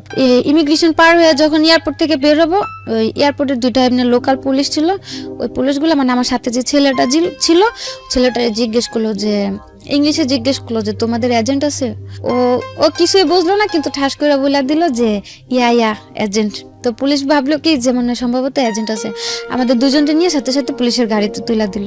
তো পুলিশের গাড়িতে? হ্যাঁ, এয়ারপোর্ট থেকে বের করে পুলিশের যে গাড়িগুলো নরমালি, ওগুলো তো উঠাইলো। তো উঠানোর পর তো মানে আমার খুব রাগ হচ্ছে, এক প্রকার তো রাগ হচ্ছে, দ্বিতীয়ত ভয় হচ্ছে, খুব কান্না করতে ইচ্ছে করতেছে যে ভাষা পারি না, মাত্র আসলাম, আর এখন যদি পুলিশে ধরে তার আগে ছুটা নিব না, কি হবে, কি একটা মানে টেনশন। তারপরে ওই ছেলের কাছে সিম দিছিল, মালয়েশিয়ার সিম, তো ওই সিম চালু করেছিল, আমার কাছে যে ভাইয়ারদের নাম্বার ছিল না, আমি ফোন দিলাম, তখন মালয়েশিয়ার টাইম সকাল 7টা বাজে। তো ফোন দিলাম, ফোন দেওয়ার পর ওই আপুটা ফোন রিসিভ করলো, ভাইয়ার ওয়াইফ। রিসিভ করার পর আমি অনেক চিল্লাচিল্লি করলাম যে কিরকম অশিক্ষিত একটা লোক দিয়েছেন সাথে, সারা ইমিগ্রেশন পার করে আইসা, মানে আর এক পা গেলে এয়ারপোর্ট থেকে বের হয়ে গেছি, মেন গেটের সামনে এসে কি বললো, পুলিশ এখন গাড়িতে তুলে রাখছে। তারপর বললো যে আচ্ছা ঠিক আছে, সমস্যা নেই, ইমিগ্রেশন পার হয়েছে? বললাম হ্যাঁ। পরে বললো পাসপোর্টে ইমিগ্রেশনের থেকে সিল দিছে, মানে একটা চপের মতো দেয়, ওটা দিয়েছে? আমি বললাম যে হ্যাঁ দিছে। তাহলে আর কোনো সমস্যা নেই, ওটা তোমাকে নিয়ে এমনি ঘুরে আগে ছাইড়া দিব, তোমাকে জেলে আর ঢুকাইতে পারবো না, কিচ্ছু না, রাগারাগি কোনো, নর্মাল থাকো, মানে দেখা যায় তো বুঝতে না পারে যে তোমরা ভয় পাইতেছো বা কিছু একটা। তো বললাম যে ঠিক আছে। তো 1 ঘন্টা 1.5 ঘন্টার মতো ঘোরাঘুরি করার পর যে এজেন্টের মাধ্যমে আমরা গেলাম, মানে সাথেও একটা লোক ছিল আমাদের, ওই লোকটা তারপর ওই মালয়েশিয়ার রিঙ্গিত 4000 রিঙ্গিতে আমাদের দুজনের ছুটা নিল এয়ারপোর্ট থেকে ঘুষ দিয়ে। তারপরে বাসাতে গেলাম, যাওয়ার পরে ওই দিন আর কিছু হয়নি, সকালবেলা আমি ফ্রেশ হয়ে রেস্ট করলাম, যেহেতু 2-3 দিনের জার্নি। তারপর ছিলাম, গেল 1 সপ্তাহের মতো রেস্ট করলাম। রেস্ট করার পরে ওই আপুর সাথে কথা বলতে বলতে একটু ফ্রি হলাম। মেন যে লোকটা ছিল ওই আপুটাই, আর ভাইয়াটা মানে যেমন ওনারাও গার্লফ্রেন্ড বয়ফ্রেন্ড ছিল, হাজবেন্ড ওয়াইফ না, মানে মেয়েটা যেমন ব্যবসা করতো, ওই ভাইয়াটা তাকে সাপোর্ট করতো। হ্যাঁ, যে মেয়েটা ব্যবসা করতো উনিও বাঙালি। তো আমি বললাম যে আপু 1 সপ্তাহ হয়ে গেছে, তো আমার কোথায় কাজে দিবেন বা কি, কিছু তো বললেন না। পরে বললো থাকতে থাকো, তোমার তো সমস্যা নেই, তুমি থাকতে থাকো, সময় হলে আমরাই তোমার কাজে পাঠাম। তো আমি আর কিছু বলি না, ভাবলাম হয়তো যেহেতু বললাম সে পার্লারের কাজ, হয়তো যে প্রসেসটা আমার কাজে দেবে ওই জায়গাটা খালি নেই। ওই একদিন রাত্রে আমার বলতেছে যে তুমি রেডি হও, তোমার কাজে যাইতে হবে। তা আমি বললাম যে রাত্রেবেলা আমি কিসের কাজে যাব? পরে বললো যাও। তো যাওয়ার পরে দেখি যে মানে ওই জায়গাতে আর কি, যে জায়গাতে মেয়েরা কাজ টাজ করে ওই জায়গাতে আমার নিয়ে গেছে। তারপরে আমি বললাম যে আমার এই জায়গায় নিয়ে আসছেন কেন? পরে বললো কেন তোমার কি বলেনি তুমি কি কাজে আসছো? আমি কো আপু তো আমি যে আজকে 1 সপ্তাহ 2 সপ্তাহ ধরে ঘরে আছি, আপু আমার একবারের জন্য বললো না যে আখি তুমি এই কাজটা করবা, বা আমার দেশে তো বলে পাঠালাম পার্লারের কাজ করবো, তো এটা আমার কি জায়গাতে নিয়ে আসলেন? পরে বলতেছে এটা message centre. Massage centre? Okay. তো আমি বললাম মেসেজ সেন্টার, তো আমি তো মাসাজ টাসাজ করতে পারি না, পার্লারের কাজ দিন, আমার মাসাজ সেন্টার আনবে কেন? পরে বললো যে চুপচাপ থাকো এই জায়গাতে, অন্তত কোনো ক্যাচাল করো না, ভালো হবে না। ও জায়গার বস টস গুলো ছিল চীনা। তা আমি বললাম কেন আমি এই জায়গাতে থাকুন? তা আমি চিল্লাচিল্লি করে উঠে নিলাম। আমার বললো যে দেখো বেশি চিল্লাচিল্লি বা বেশি জোর দেখো এই জায়গাতে তুমি বেশি কিছু করতে পারবা না। এছাড়া ওইদিকে যে মানে সব মেয়ে, তারপর যে কাস্টমার আসতো সবগুলো বাঙালি, সব বাঙালি, নেপালি, পাকিস্তানি এগুলা ছিল। আবার ওই দেশের লোকজনও ছিল, মানে সব মিক্স করা, কোনো এক জাতের কিছু না। তারপর ওদিন রাত্রে মানে যেহেতু ওই জায়গাতে আমি কিছু করতে পারতেছি না, আমি আর কিছু বললাম না। পরে বাসা আসার পর খুব চিল্লাচিল্লি করলাম যে আমার যাতে এগুলা বলে নাই বা আমি এগুলো করুন না, আমার দেশে পাঠা দেন। আমি এগুলোর জন্য আসিনি, আমার বাড়ি পাঠা দেন। পরে বললো বাড়িতে টাকা দিতে বলতে তোরে দেশে পাঠা দিন। মানে এখন বলতেছে বাড়ি থেকে টাকা পাঠাও, তাহলে দেশে পাঠাই দিব। তো পরে আমি বললাম যে বাড়ি থেকে টাকা দিব, আমার তো বাড়িতে এরকম কোনো পরিস্থিতিও নাই, আমার বাবা চালায় রিক্সা, আর ভাইও তেমন একটা মানে ভালো পর্যায়ে নেই যে আমার কেউ 2-3 লাখ টাকা দিয়ে আমার এখান থেকে নিব। তারপর বললো তাহলে কথা বললো না, এ জায়গা যদি মাইরা ফেলায়ও দেই তাও মনে করে কেউ কোনোদিন খোঁজও নিতে পারবো না বা আমাদের কিচ্ছু হইব না, তার চাইতে ভালোভাবে কাজ করো, সেটাই তোমার জন্য ভালো হবে। দেখেছেন, যাওয়ার সময় নিয়ে গেছে জামাই আদরে এবং তারপরে বাধ্য করছে প্রস্টিটিউশনে। And the thing is that ওই সময়টা যদি ওখান থেকে চলে আসতে চায় তাহলে টাকা দিতে হবে, এবং কারণ তারা হচ্ছে টাকাটা ইনভেস্ট করেছে, তারা খুব ভালো করে মেয়েটার ব্যাকগ্রাউন্ডটা জানে যে মেয়েটা ফিরে আসতে পারবে না। আমার এই অনুষ্ঠানটা একেবারে প্রান্তিক পর্যায় থেকে শুরু করে সারা বাংলাদেশের মানুষ এই অনুষ্ঠানটা দেখে। সো আমি মনে করি বিশেষ করে মেয়েরা যারা আছেন, যারা বিদেশে যান, এইভাবে যান, তারা আজকের এই অনুষ্ঠানটা অনেকবার দেখবেন, একবার দেখবেন না, অনেকবার দেখবেন, because the story just began. গল্পটা শুরু হয়েছে মাত্র। তারপর কি হলো?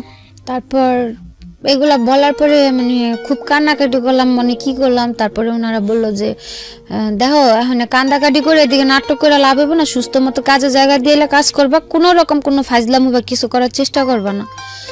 তারপরে আমি বললাম যে দেখেন ভাই আপনাকে, আচ্ছা ঠিক আছে আমি কাজ করলাম, আপনাদের কতদিন কাজ করে দিলে আপনাদের টাকা শোধ দেবো, আরে তাও আমার মানে কতদিন পর আমার বাড়ি পাঠা দিবেন।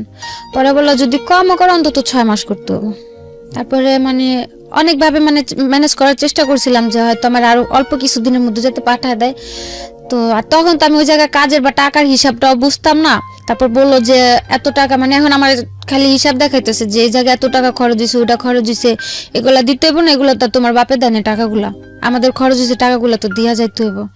তারপর আর কিছু বললাম না, যেহেতু আমার আর করার মতো কোনো পথ নেই। আর কথা বলতে গেলেই বলে যে, আর নিজে চোখেও দেখতাম মানে মেয়েদের এত বাজে পরিমাণে মারধর করতো, মানে বলার বাইরে। ওইগুলা দেখলে যে কোনো মানে যারা ভয় পায় বা মারধর খায় অভ্যাস নেই, যে কোনো মেয়ে ওই ভয়তে আলা যা করতে বলবো তা করতে রাজি হবো। এই মারধর কি বাঙালিরাই করতো? হ্যাঁ, বাঙালিরাই, মানে যে যাদের কাছে যাইতো ওদের কাছে মানে ওরাই মারামারি করতো। আমি যে জায়গা ছিলাম ওই জায়গাতে তেমন করে মারামারি দেখিনি আমি, কিন্তু যে জায়গায় কাজে দিছিল ওই জায়গাতে সকালে কাজে গেলে দেখতাম যে কোনো মেয়ে আসছে গাল কাইটে গেছে, চোখের দিক দিয়ে কালো হয়ে আছে, কারো খুচুন পোড়া দিয়ে লাগাই দিছে।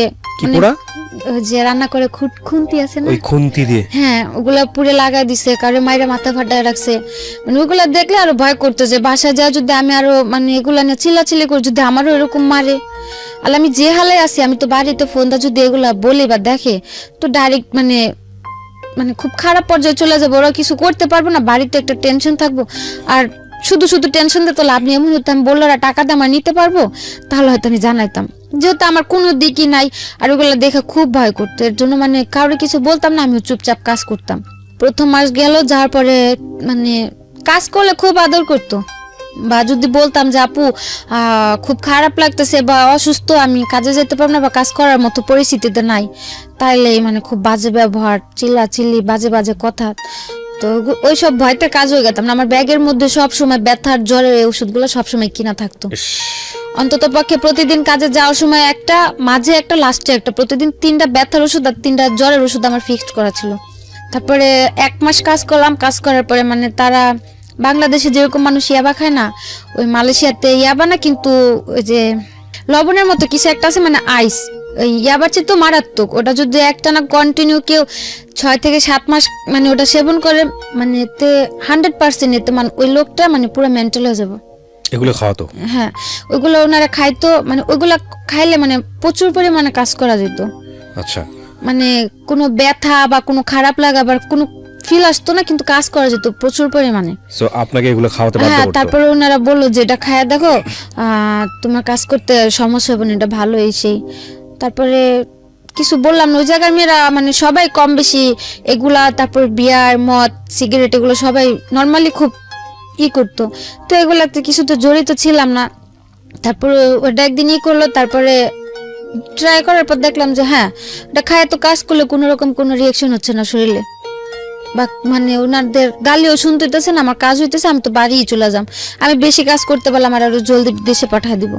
তো এই হিসাব করে তাদের মতো করে যখন বলতো এটা নিয়ে কাজ করো, ওইভাবে কাজ করতাম, যখন না দিত ওইভাবে কাজ করতাম না। এক পর্যায়ে ওনাদের কথা মতো নিতে নিতে মানে ওটা আমার একটা নেশার মতো হয়ে গেল, এই আইসটা। মানে ওটা ছাড়া আমি এখন থাকতে পারতেছি না। ওহো, মানে নর্মালি কাজ করা আমার পক্ষে সম্ভবই হয় না। আমি কাজের জায়গায় যা দাঁড়াইলেই আমার প্রচুর রাগ উঠা যায়, কেউ কথা বললে মন চায় আমি মাইরা দিই, মানে এরকম পর্যায়ে চলে গেলাম। এখন আমার মানে এখন আর তাদের দিতে হয় না এটা, এখন আমি এটা খুঁজে বেড়াই যে আমার এটা নিতে হবে, নাহলে তো আমি কাজ করতে পারতেছি না। করতে করতে গেল প্রায় 6 মাস গেল। ওই জায়গায় লোকের মাত্রা ছিল, মানে শনিবার আর রবিবার হচ্ছে মালয়েশিয়াতে হলিডে, মানে সাপ্তাহিক ছুটি থাকে। শনিবার অন্তত কমপক্ষে 30টা কাজ করতে হতো, আর রবিবার এমনও দিন যেত, এমনও রবিবার যেত 70টা 80টা এরকম কাজ করতে হতো। আর নর্মালি পার ডে 20টা 15টা 25টা এরকম ফিক্সড করা ছিল। ওখানে কি পরিমাণ মেয়ে, মানে বাঙালি মেয়েরা দেখেছেন আপনি? প্রচুর পরিমাণ, প্রচুর, মানে এক একটা জায়গাতে 15 থেকে 20টা মেয়ে বাঙালি থাকতো। তার মধ্যে আবার 4-5টা, সবারই কি এরকম যে কেউ ইচ্ছাকৃত ভাবে করতেছে, কেউ হয়তো যে বাধ্য হয়ে যাওয়ার পরে কাজ করতে করতে যখন মানে টাকার হিসাবটা বুঝা গেছে তখন ইচ্ছাকৃত ভাবে করতেছে। হয় না, অনেকে ভাবে না যে হয়তো বাধ্য হয়ে খারাপ পথে যেহেতু চলে আসছি আর কি হবে কাজ করে টাকা নিয়ে যাই, হয় না, ওরকম ভাবে অনেক কেউ আছে। কেউ যেমন আমাদের মতো নতুন গেছে, তার হয়তো কেউ বাধ্য হয়ে মারধর খায় কাজ কাম করতেছে। আর যারা এজেন্ট ছিল, এজেন্টেরও কিছু কিছু এজেন্টেরও কাজ করতো, মেয়েদের দিয়েও কাজ করে। আপনি এই ছেলেটাকে ফোন দিলেন না, যে বাংলাদেশে যে ছেলেটা আপনাকে পাঠালো, ওকে ফোন দিয়ে বললেন না যে তুমি আমাকে জেনে শুনে এখানে কেন পাঠালে? আমি বলছি, উনি বললো যে আমার এগুলা বলে নাই। উনিও বাংলাদেশ থেকে অনেক প্রেশার দিল, প্রেশার দেওয়ার পর ওনারও বললো যে টাকা পাঠা দাও, পাঠা দিই, সমস্যা নেই। Nothing is free. আপনাকে মাগনা মাগনা ইচ্ছে নিয়ে গিয়ে আপনাকে একটা সুন্দর কাজ দিবে, এটা মনে করার কোনো কারণ নেই। প্রথম কথা হচ্ছে এগুলো ইলিগাল।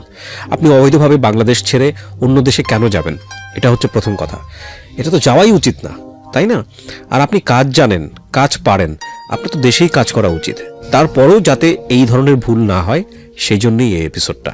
ওকে, তারপরে 6 মাসের কাছাকাছি যখন চলে আসলাম, তখন তো নর্মালি আমিও কিছুটা নর্মাল হয়ে গেছি, যেহেতু আমার 4-5 মাস অভ্যস্ত হয়ে গেছেন, 4-5 মাস যাবত এগুলো করাইতেছে। তখন আমার মাথায় নর্মালি একটা এরকম থিঙ্ক আসলো যে যাক, জায়গা তো প্রচুর পরিমাণে কাজ করায়, আর হয়তো আমি যদি তাদের সাথে মানে বৈশা 6 মাসের যেহেতু আমার কন্ট্যাক্ট শেষ হলে যদি আমি তাদের সাথে বৈশা মানে 50-50তে কাজ করতে পারি, হয়তো আমি যে উদ্দেশ্যটা, বাইরে তো আমার যাওয়ার উদ্দেশ্য ছিল টাকাটা, আর বাইরে যাওয়ার আগে মনে করতাম কি যে মনে হয় টাকা হলে সবার ভালোবাসা কিনতে পাওয়া যায়, বাপ মা হোক ভাই বোন হোক সবারটাই পাওয়া যাবে।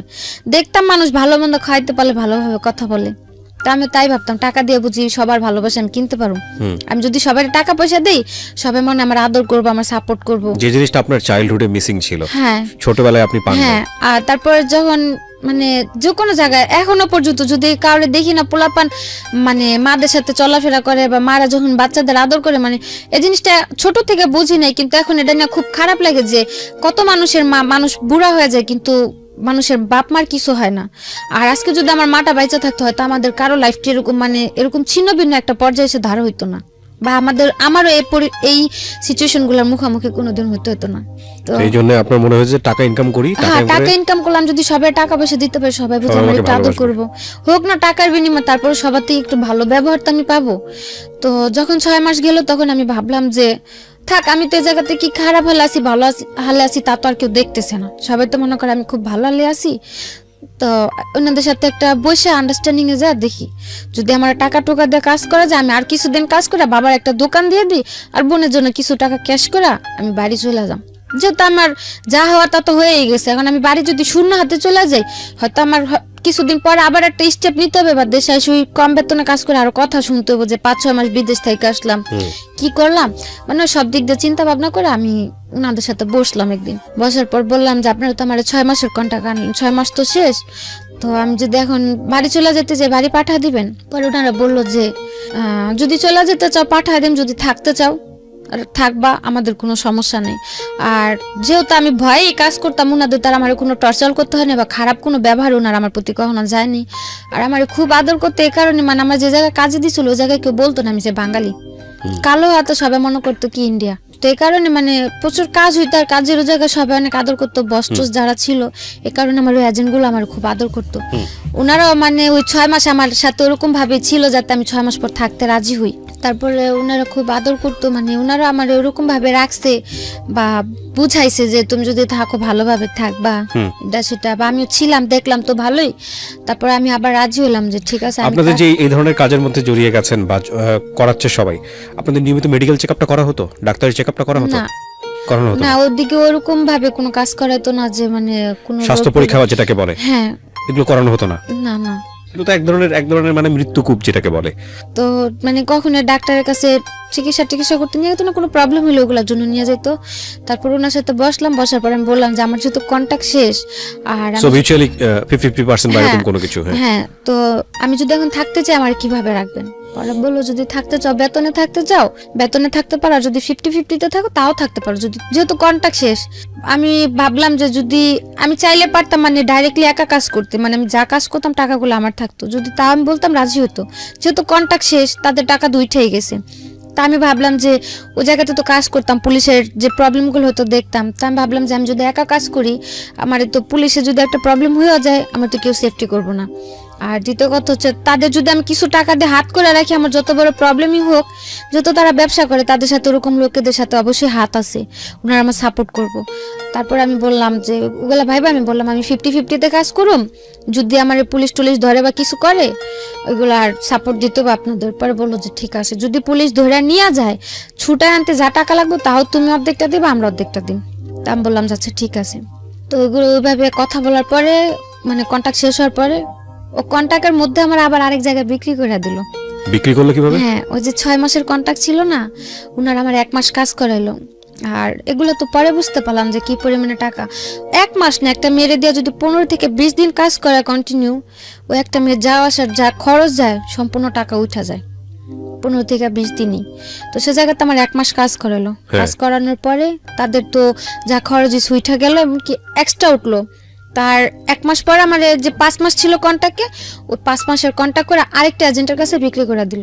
এটা আপনি পরে বুঝেছেন নাকি তখনই বুঝেছেন? তখনই মানে বিক্রি করার সময় আমার বলেনি, যেদিন আমার নিয়ে যায় ওদিন বলছে যে তোমার যে বাকি 5 মাসের কন্ট্যাক্ট আছে তুমি ওদের কাছে থাকবা, কোনো ঝামেলা করবে না। 1 মাসে তারা আমার আর কি নরমাল করলো, আমার যেহেতু না জানাই ছিল মানে ইউজ টু করা জিনিসটাতে। হ্যাঁ, আমার নরমাল করলো যে তো মানে হঠাৎ করে বিক্রি করে দিলে তো যদি আমি প্রবলেম করি ওনার দুপুরটা প্রেশার আসবে, তো নরমাল করে তাদের কাছে দিল। যে আপুর ভাইয়ের কাছে বিক্রি করলো তাদের প্রথম মেয়ে ছিলাম আমি। মেয়ে বলতে মানে ওই ব্যবসা ওই মানে কাজের আমার দিয়ে তারা বিজনেসটা স্টার্ট করতেছিল। ওকে, মানে তাদের আর কোনো মেয়ে ছিল না, আমার দিয়ে তারা কি ব্যবসা লাইনটা ধরবে।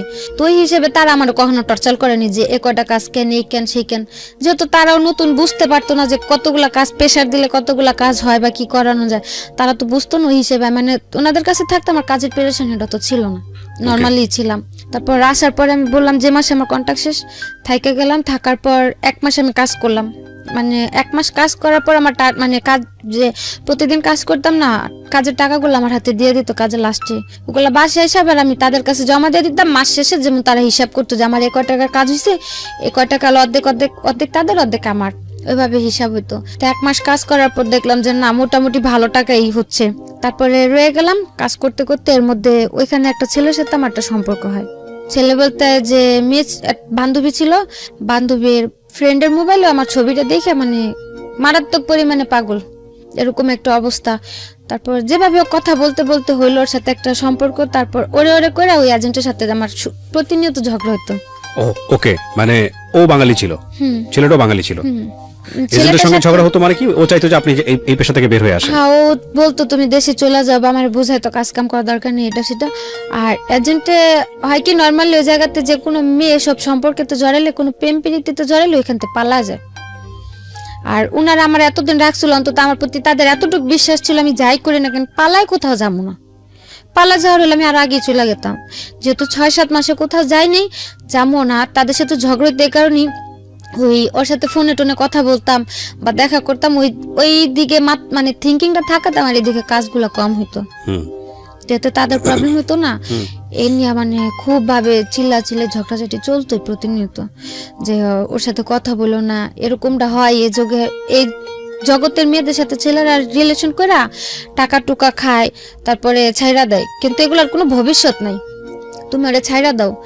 আর ওর সাথেও তেমন একটা সম্পর্কে জড়াইতে চাইতাম না, কারণ প্রথমে তো একটা ডস খাইলাম, আপন খালাতো ভাই, আর এ তো হচ্ছে খারাপ জায়গা থেকে পরিচয়, তো তেমন একটা কেয়ার করতাম না। কিন্তু ও আমার সবসময় বোঝাইতো যে আখি দেখো মানুষ কিন্তু জীবনে একা কোনো পথে পাড়ি দিতে পারে না, মানুষের চলতে একটা মানুষের সাপোর্ট লাগে। মানে ওর সবচেয়ে একটা কথা আমার বেশি টাচ করে, ও আমার বলে যে তোমার তো কেউই নেই, মা নাইকা বাপ থাইকাও নাই, ভাই বোনও তোমার দেখে না, নাহলে আমি তোমার সাপোর্ট হয়ে রইলাম। বাবা মা শিখাইছে ছোট থেকে যে একটা মানুষ যদি কোনো একটা এতিমের সাপোর্ট করে তার নাকি অনেক সোয়াব হয়। ওই কথাটা বলাতে আমি মানে এতটুকু ভাবলাম যে যেহেতু ও আমার এতটুকু জিনিস বুঝতে পারছে যে আমার কেউ নাই, ও যেহেতু এই জিনিসটা বুঝতে পারছে যে আমি সবার ভালোবাসার কমতিটা ফিল করি বা মানে এ টু জেড সব দিক দিয়ে আমার খুব সাপোর্ট করতো আর আমার ওগুলো খুব ভালো লাগতো।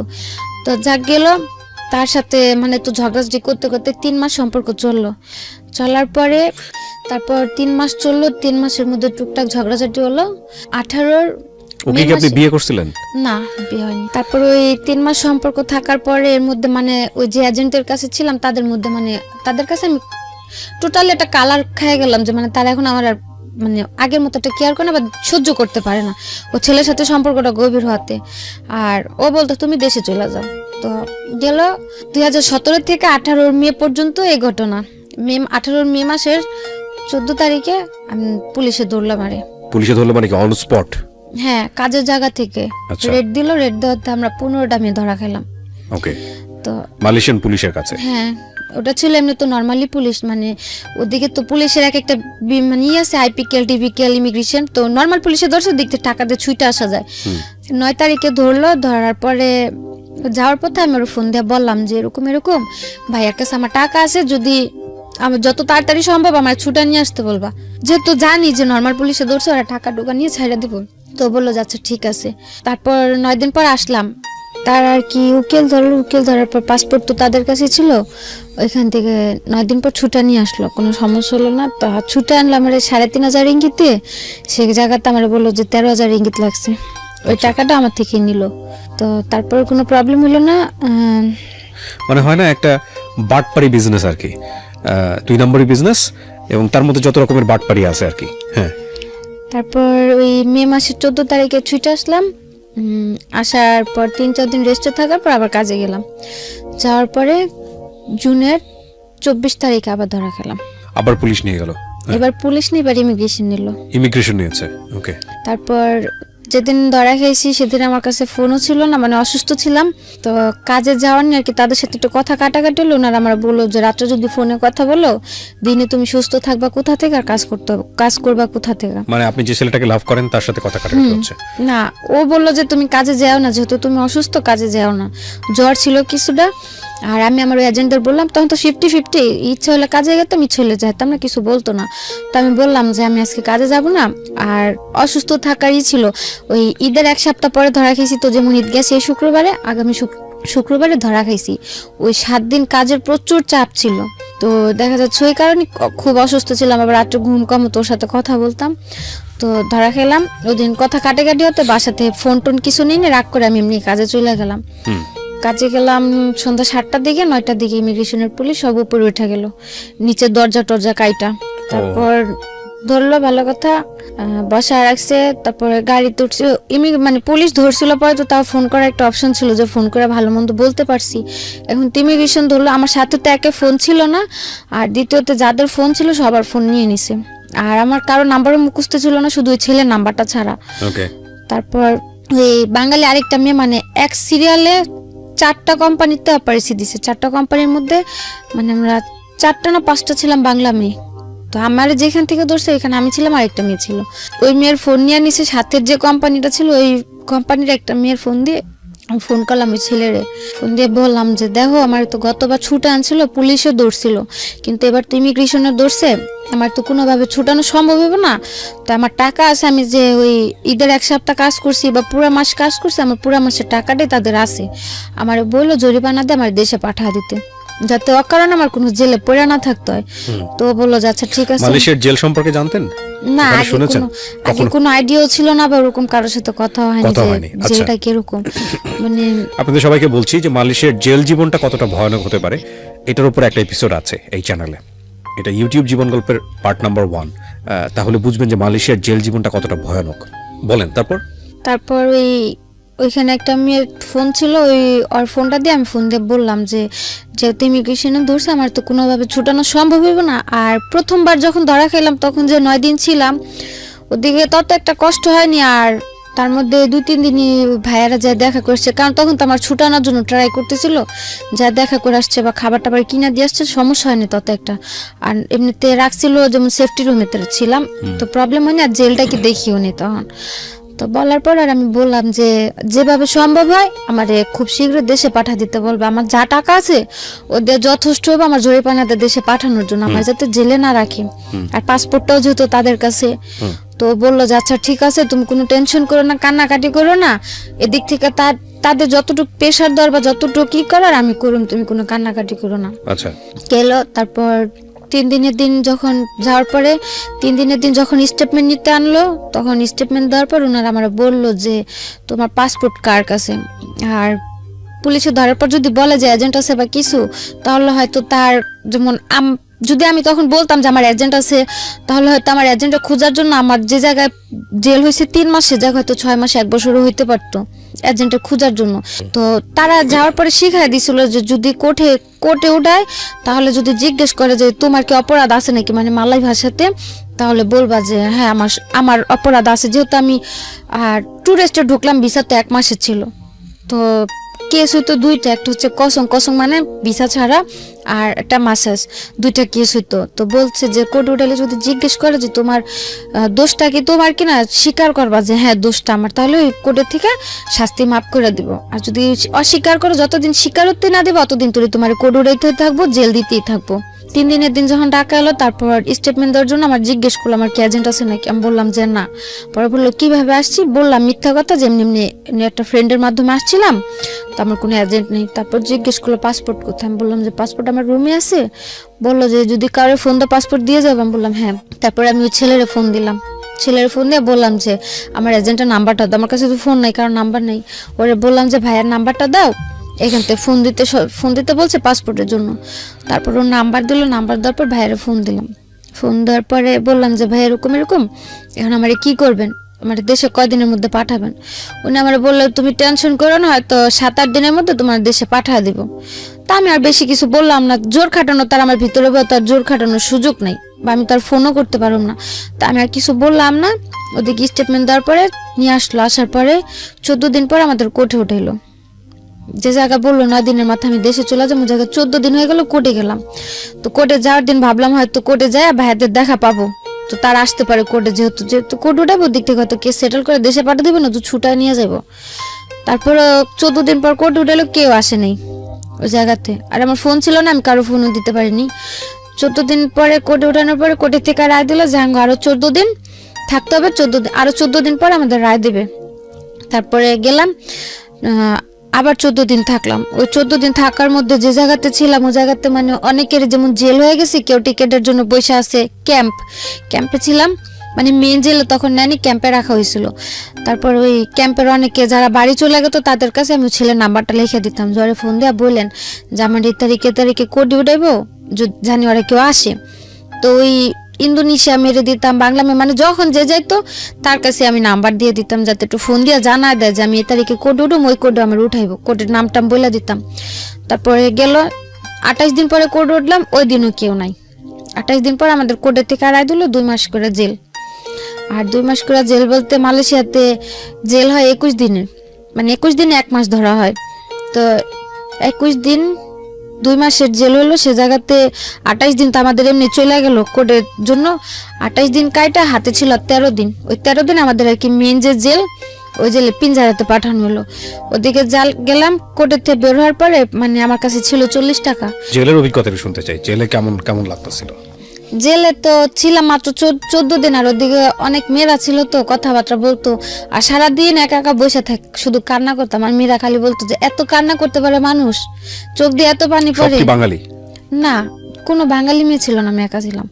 মানে আমার যে রুমে রাখা হয়েছিল, আমি ছিলাম ভিয়েতনাম, ফিলিপিন, মানে এক এক দেশে 2-1টা করে মেয়ে ছিল। কারণ আরো বাংলা মেয়েরা ছিল, সবার থেকে বয়স আমার কম ছিল, এই কারণে আমার আলাদা মানে বয়স কম যে মেয়েদের ওদের সাথে রাখা হয়েছিল। আর যাদের বয়স বেশি ছিল তারা মানে সাথে যারা ধরা খাইছে সবাই একসাথে ছিল, আমার একা এক জায়গায় রাখা হয়েছিল। মানে আমাদের যে গ্রুপ ছিল ওর মধ্যে আমার এক জায়গায় রাখা হয়েছিল। ওদিকে যেমন অল্প বয়সে যারা, তাদের কোনো কাজ করাইতো না, বিকাল হলে খেলতে নিয়ে যেত, টিভি দেখাইতো, তারপরে ABCD এগুলো পড়াইতো, মানে ছোট বাচ্চাদের জন্য ওগুলো আলাদা। ওদিকে আর কি 12-13 বছর থেকে নিয়ে 21 বছর পর্যন্ত ওই জায়গায় রাখা হতো। আর তখন তো বয়স ছিল 19, তো ওই জায়গাতে আমারও রাখা হয়েছিল। তো তেমন কষ্ট একটা হয়নি, কারণ বিকেল হলো বাইরে নিয়ে আসতো, হাঁটাহাঁটি। কষ্ট বলতে এতটুকু ছিল, জেল তো জেলই, তো খাবার দাবার শোয়া এগুলোতে একটু প্রবলেম ছিল। তারপর কোর্টের থেকে যখন পিঞ্জারায় পাঠালাম, ও ছেলেরে ফোন করলাম যে তোমার আমি বারবার করে বললাম, ভাইয়ারে ফোন দিয়ে বললো আমার জন্য বাড়ি পাঠা দেয়, কিছু তো করলো না, বরং আজকে কোর্টের থেকে আমার 2 মাসের রায় দিয়ে দিল, 2 মাস জেলের। তো তুমি কি করলা? তো আমার কথাটা শুনে কান্না করে দিছে যে তোমার টাকা ছিল, তুমি বললা, তারপরেও তোমার এজেন্ট আমার থেকেও আরো 2000 রিঙ্গিত নিল, বললো যে টাকা আরো 2000 টাকা দিলে তোমার জরিপানাতে দেশে পাঠা দিব। তারপরেও টাকা দিল, মানে আমার কথাটা শুই না যে মনে এক প্রকার পুরো হ্যাং হয়ে গেছে, যে দিকে টাকাও দিল, ওদের সাথে তো কন্টিনিউ যোগাযোগ করতেছি, কিন্তু ওরা তো বলতেছে যে সব ওকে হয়ে গেছে, আমি দেশে চলে যাম 2-1 দিনের মধ্যে। ওই মুহূর্তে শুনতে পেলো যে আমার এখন পিঞ্জারাতে পাঠাইতেছে। তারপরে বললো যে দেখো আমার তো টাকা টুকাও নিল, আর পাসপোর্টও যেহেতু ওদের কাছে, আমার তো আর কিছু করার নাই, তখন আর কি করবো, কোর্টে তো রায় দিয়ে দিছে, এদিকে তো আর কিছু করার নাই, তো আর কতদিন থাকতে হইব? তারপর আমি বললাম যে আর 14 দিন বা 15 দিন আমার পিঞ্জারা থাকতে হইব। পরে বললো যে ওদিক থেকে আসার পর টিকিট দিয়ে দিলে বাড়ি পাঠা দিব না? আমি বললাম যে হ্যাঁ, যেদিন আমার ওই পিঞ্জারা থেকে ক্যাম্পে পাঠাইবো 14 দিন পরে, আমার টিকিট আজকে টিকিট দেখলে আমি কালকে বাড়ি চলে যেতে পারবো, আমার কোনো সমস্যা হইব না। পরে বললো যে আচ্ছা ঠিক আছে, তুমি যাও, আমি তাদের সাথে কথা বলে রাখি যাতে তোমার টিকিটটা 14 দিনের মধ্যে পরে দেওয়ার জন্য তার প্রস্তুত নিয়ে থাকে। আমি বললাম যে আচ্ছা ঠিক আছে। তারপর 14 দিনের জায়গাতে গেল। 14 দিন পরে 1 তারিখে না যেন, আগস্টের 1 তারিখে, মেবি 1 তারিখে না যেন 5 তারিখে আমাদের ক্যাম্পে আনলো। ক্যাম্পে আনার পরে আমি ওর ফোন দিলাম, ক্যাম্প যেদিনকে পিঞ্জারা থেকে ক্যাম্পে আনলো ওই দিন রাস্তা থেকে আমি ওর ফোন দিলাম, ফোন দিয়া গাড়িতে অন্য মানুষের ফোন দিয়ে। আপনি কি ওরে ভালোবাসতেন? আচ্ছা, ওকে। মানে আমার খুব কেয়ার করতে, একটু যে মানে যত প্রবলেম, বাড়ির প্রবলেম হোক বা আমার প্রবলেম হোক, সবকিছু তো খুব সাপোর্ট করতো। এর সাথে পরিচয় আপনার এই ধরনের কাজ করতে গিয়ে? না, ওই কাজের জায়গা থেকে নয়, ওইদিকে আমার একটা বান্ধবী ছিল। যাই হোক, আমি জানতে চাচ্ছি না। ওকে, তারপর ওরে ফোন দিলাম, ফোন দিয়ে বললাম যে আমার আজকে ক্যাম্পে পাঠাইতেছে, যত তাড়াতাড়ি সম্ভব ওর পাসপোর্টটা নিয়ে আমার টিকিট দিয়ে দিয়ে আমি বাড়ি চলে যাব। ও কি করতো মালির সাথে? ও জব করতো ইঞ্জিনিয়ারিং এ। ইঞ্জিনিয়ারিং এ জব করতো? কম্পিউটারে। ওকে। বলার পরে আমি বললাম যে আমার আজকে ক্যাম্পে পাঠাইতেছে, যেভাবে সম্ভব আমরা বাড়ি পাঠা দেওয়ার করো, আর ওরা টাকা টুকা চাইলে তুমি আর টাকা দিও না, এখন আর আমার কোনো খরচ নেই, শুধু টিকিটটা কিনে দিব। আর নর্মালি একটা এজেন্টের দায়িত্ব থাকে যে একটা মেয়ে যদি ধরা পড়ে তার টাকা না থাকলে টিকিট কাইটা দেশে পাঠানোর। তারপরে ও বললো যে আচ্ছা ঠিক আছে, কোন ক্যাম্পে নিছে কইতে পারো? তো আমি বললাম যে আমি জানি না কোন ক্যাম্পে আনছে এখনো, তো যদি আমি পারি কোনো রকম ভাবে কারো কাছে নাম্বার দাম, তোমার কাছে ঠিকানা বা আমার বডি নাম্বারটা আমার আমি পাঠাই দিমুনি। ও বললো যে আচ্ছা ঠিক আছে। তারপরে যখন ক্যাম্পে নিয়ে গেল, ক্যাম্পের নামটাম জানতে পারলাম, মানে ওই জায়গাতে একজন একজন করে নেয়, যেমন সাথে টাকা টুকা জিনিসপত্র থাকলে সব জমা দিয়ে একটা রিসিপ্ট দেয়, একটা বডি নাম্বার দিয়ে দেয় যে কোন ব্লকে থাকবে, কত বডি নাম্বার, ওইগুলো দিতে। মানে অনেক লোক ছিলাম তো, সিরিয়াল ছিল অনেক, তো প্রায় লাস্টের দিকে ছিলাম আমি, ওই সিরিয়ালগুলো দিতে দিই। তারপর আমাদের সাথে কিছু লোক ছিল নতুন ধরে আনছে, ওদের কাছে ফোন ছিল, এখান থেকে একটা ফোন নিয়ে আমি ফোন দিলাম আমার বাড়িতে মেজোয়াপুর গেছে, যে যেহেতু ও দিক দিয়ে প্রেশার দিতেছে, ওরাও যদি জানে, ওরা হয়তো এজেন্টের ফোনটা বলবো আমার টিকিটটা দিতে। তো ওই লোকটা নাম্বার দিয়ে ফোন দিলাম মির্জাপুর ছেলে ফোনটা ধরে বললো যে আম্মু বাইরে গেছে। তো আমি বললাম ডাক দিয়ে দাও। ও ডাক দিতে দিতে ওই লোকের ফোনটা গেল বন্ধ হয়ে, তো বন্ধ হয়ে গেল। আমার যে স্লিপ দিল, একটা রিসিপ্ট দিল, রিসিপ্টের ভিতরে মানে একটা সাইন উঠলো, আমার ফোন কল অলরেডি হয়ে গেছে। তো আমি আর কিছু করলাম না, আমি ওদিকে বসে বসে কান্না করতেছি। মানে 3 দিন পরে একটা মাস্টার কল করার সিস্টেম দেয়, মানে ওদিক থেকে ফ্রিতে। তা আমার তো আর ওই কলটা করতে দিব না, যেহেতু আমার এই জায়গাতে সাইন উঠে গেল। তো কান্না করতেছি, ওদিকে একটা রোহিঙ্গা ছেলে ছিল, মানে ওই জায়গার ভিতরে যে অনেকের যে পরিচয়পত্র নাই বা পাসপোর্ট টাসপোর্ট না থাকলে 3-4 বছর ওই জায়গায় অনেকে পড়ে থাকলে ওদের আর কি বাইরে কাজ টাজ করতে দেয়, যে আসামিদের সাথে দেখা করতে আসলে নিয়ে যায়, বা যে নতুন লোক ধরে আনলে ব্যাগ ট্যাগ সরা রাখে, ওরকম লোক ছিল একটা রোহিঙ্গা। তো বলতেছে যে আপনার কি সে কান্না করেন কি আপনি? তারপর আমি বললাম যে এরকম এরকম আমার তো জায়গাতে কেউ নাই, আমি বাড়িতে ফোন দিলাম, ফোনটা বন্ধ হয়ে গেল, আর আমার স্লিপেও সাইন উঠে গেল, আমি তার ফোন দিতে পারবো না, আমি যদি কারণে না জানি আমি এই জায়গাতে আসি, কিভাবে আমার কেউ টিকিট দিব? তো ও কইলো যে মালয়েশিয়ার কারো নাম্বার আছে আপনার কাছে? আমি হ্যাঁ আছে। তো কইলো যে আপনি একটা কাগজে আপনার যে স্লিপে বডি নাম্বার দিছে, বডি নাম্বার, ব্লক নাম্বার আর নাম্বারটা লিখে দেন, আমি ফোন দিয়ে জানা দিম। তারপর ওই ছেলের কাছে আমি ওই ছেলের নাম্বার লিখে দিলাম, আমার বডি নাম্বার, কত ব্লক লিখে দিলাম। তারপর ওই ছেলে ফোন দিল ওর কাছে, ওরা ফোন দিয়ে বলছে যে আমি এরকম এরকম এই জায়গাতে আসি, এত আমার বডি নাম্বার। তারপর ও আবার আমার এজেন্টের কাছে গেছে, ওই বাইরের ওই ছেলেটা, যার পরে বলছে যে আমার এই জায়গাতে নিয়ে আসছে, আমার টিকিট দিব কবে। ওরা বলতেছে পাসপোর্ট দিয়া দিছে, মানে কোম্পানির লোকের কাছে পাসপোর্ট দিছে, টাকা দিয়ে দিছে, ওরা টিকিট দিয়ে যাবে। এসে করতে করতে প্রায় 15 থেকে 20 দিন যায়। ওই 15-20 দিনের মধ্যে এই ছেলে আবার ওরা একটা ফ্রেন্ডে পাঠায় আমার সাথে জেলে দেখা করতে। তারপর ওরকম করতে করতে আমার এজেন্ট আবার ওর কাছ থেকে টাকা নিল আবার। ওকে। টিকিট দিবে বলে আরো 2বার টাকা নিল। যখন আমার জেল টেল শেষ হলো তখন ও আবার 2বার টাকা দিল। আচ্ছা।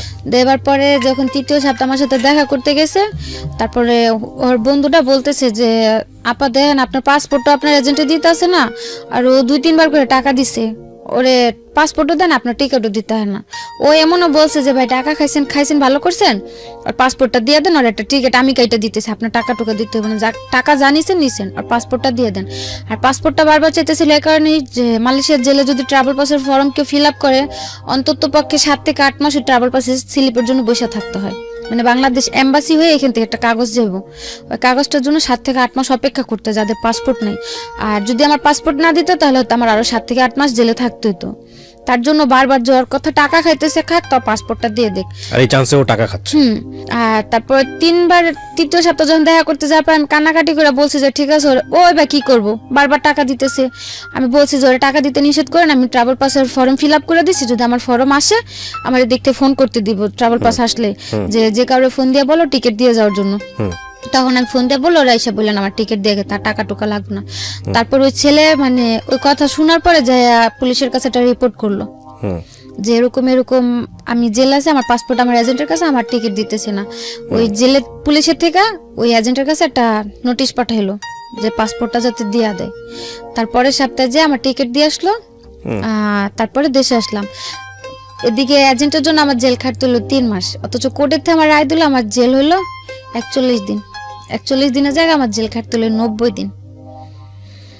তারপরে আসলাম, আসার পরে ওই ছেলের সাথে যেহেতু সম্পর্কটা দেশে আসার পরেও ছিল, ওই সেপ্টেম্বরে দেশে আসলাম।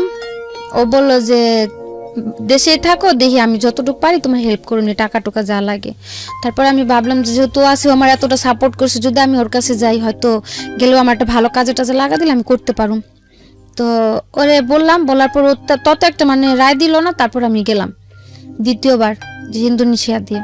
আপনি জেল থেকে ছাড়া পেয়ে বাংলাদেশে কিভাবে আসলেন ওইটা একটু আরেকবার বলেন। জেল থেকে ছাড়া পেলাম ওই যে আমার ওই যে পাসপোর্টটা ম্যানেজ করতে পারলো, ও যে পুলিশের কাছে রিপোর্ট করলো 2-3বার টাকা দেওয়ার পর যখন পাসপোর্ট না দিল, ওই তখন পুলিশ বলল রিপোর্ট করলো। তারপর ওকে ধরলো রিপোর্ট পুলিশ। করার পরে ও নোটিশ পাঠালো আমার এজেন্টের কাছে যাতে আমার পাসপোর্টটা দিয়ে দেয়।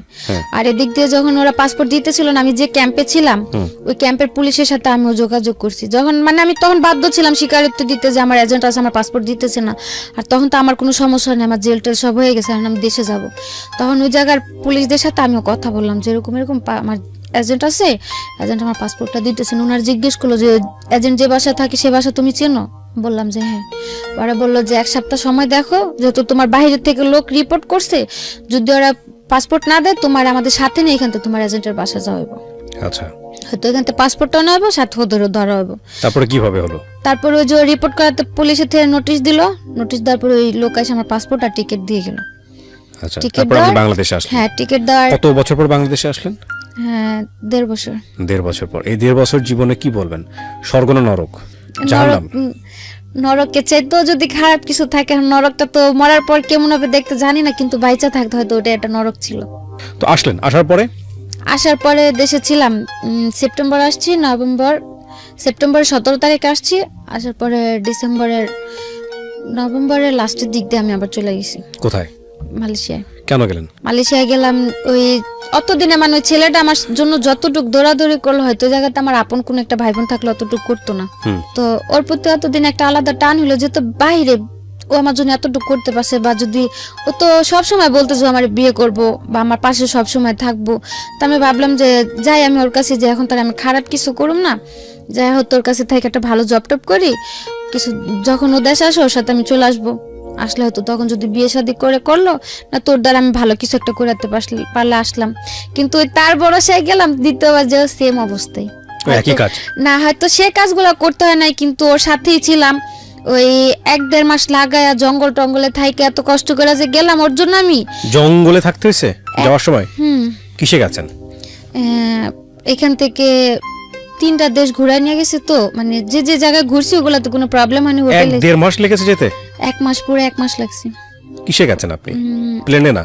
প্লেনে গেছি, এখান থেকে ইন্ডিয়া গেছি, ইন্ডিয়া থেকে বালিতে গেছি, বালি থেকে ইন্দোনেশিয়া গেছি, ইন্দোনেশিয়া থেকে মালয়েশিয়ার এয়ারপোর্টে গেছি। এয়ারপোর্টে মানে যে কিরকম মানে একটা বিমান ভাঙ্গা যেভাবে যায় না, অনেক দেশে ডাইরেক্ট না গেলে বিমান ভাঙ্গা বন জঙ্গলের কথা কেন আসতেছিল? এই জঙ্গলে ছিলাম 15 দিন, মানে জঙ্গলের ভিতরে, টোটালি জঙ্গলের ভিতরে, খাওয়া দাওয়া সবকিছু। ওখানে ওই বাঙালিরা ওইভাবেই যায়? অবৈধভাবে গেলে ওইভাবে যেতে হয়, মানে ইন্দোনেশিয়া দিয়ে যারা যায় তাদের ওই জঙ্গলে 1 মাস থেকে যেতে হয়। এমনিতে যদি থাইল্যান্ড দিয়ে বা সিঙ্গাপুর দিয়ে যায় তাহলে তো 1 সপ্তাহের মধ্যে পৌঁছা যায়। আচ্ছা, তো গেলেন, তারপর? গেলাম, যাওয়ার পর ওই ছেলের কাছে গেলাম, যাওয়ার পরে 6-7 মাস কাজ করতে দেন। ও এমনিতে আমার টাকা টুকা ওর সাথেই ছিলাম, মানে বাড়িতে টাকা টুকা সবকিছু ও দিল, বা যাওয়ার খরচ টরচ যা লাগলো ওই দিল।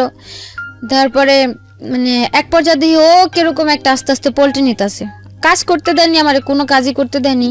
বলছে যে আশ্চর্য, তো থাকো, সমস্যা নেই, তোমার মতো একটা মেয়ে চালানোর ক্ষমতা আল্লাহ আমারে দিছে, আমি তোমার রাখি, তোমার কাজ করার দরকার নেই, যেহেতু আসছো আমার কাছে থাকো।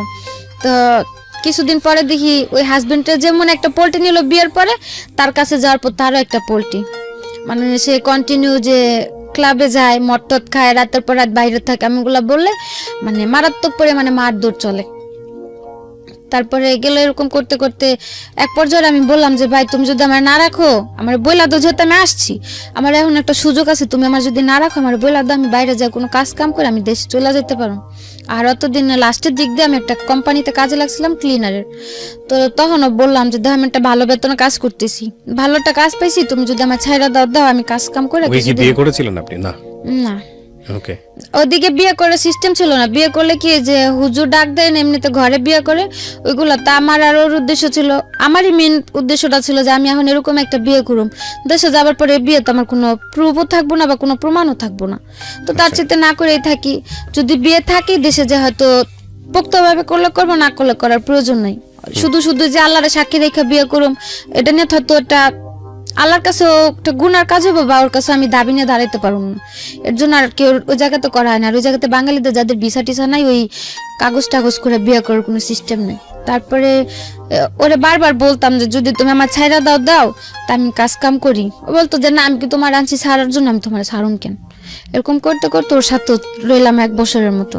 লাস্ট 3 মাস কাজ করলাম, দেশে আসুম, ওই ট্রাভেল পাস চালু করলো, যারা অবৈধ আছে তারা মানে আত্মসমর্পণ করে দেশে চলে যেতে পারবো।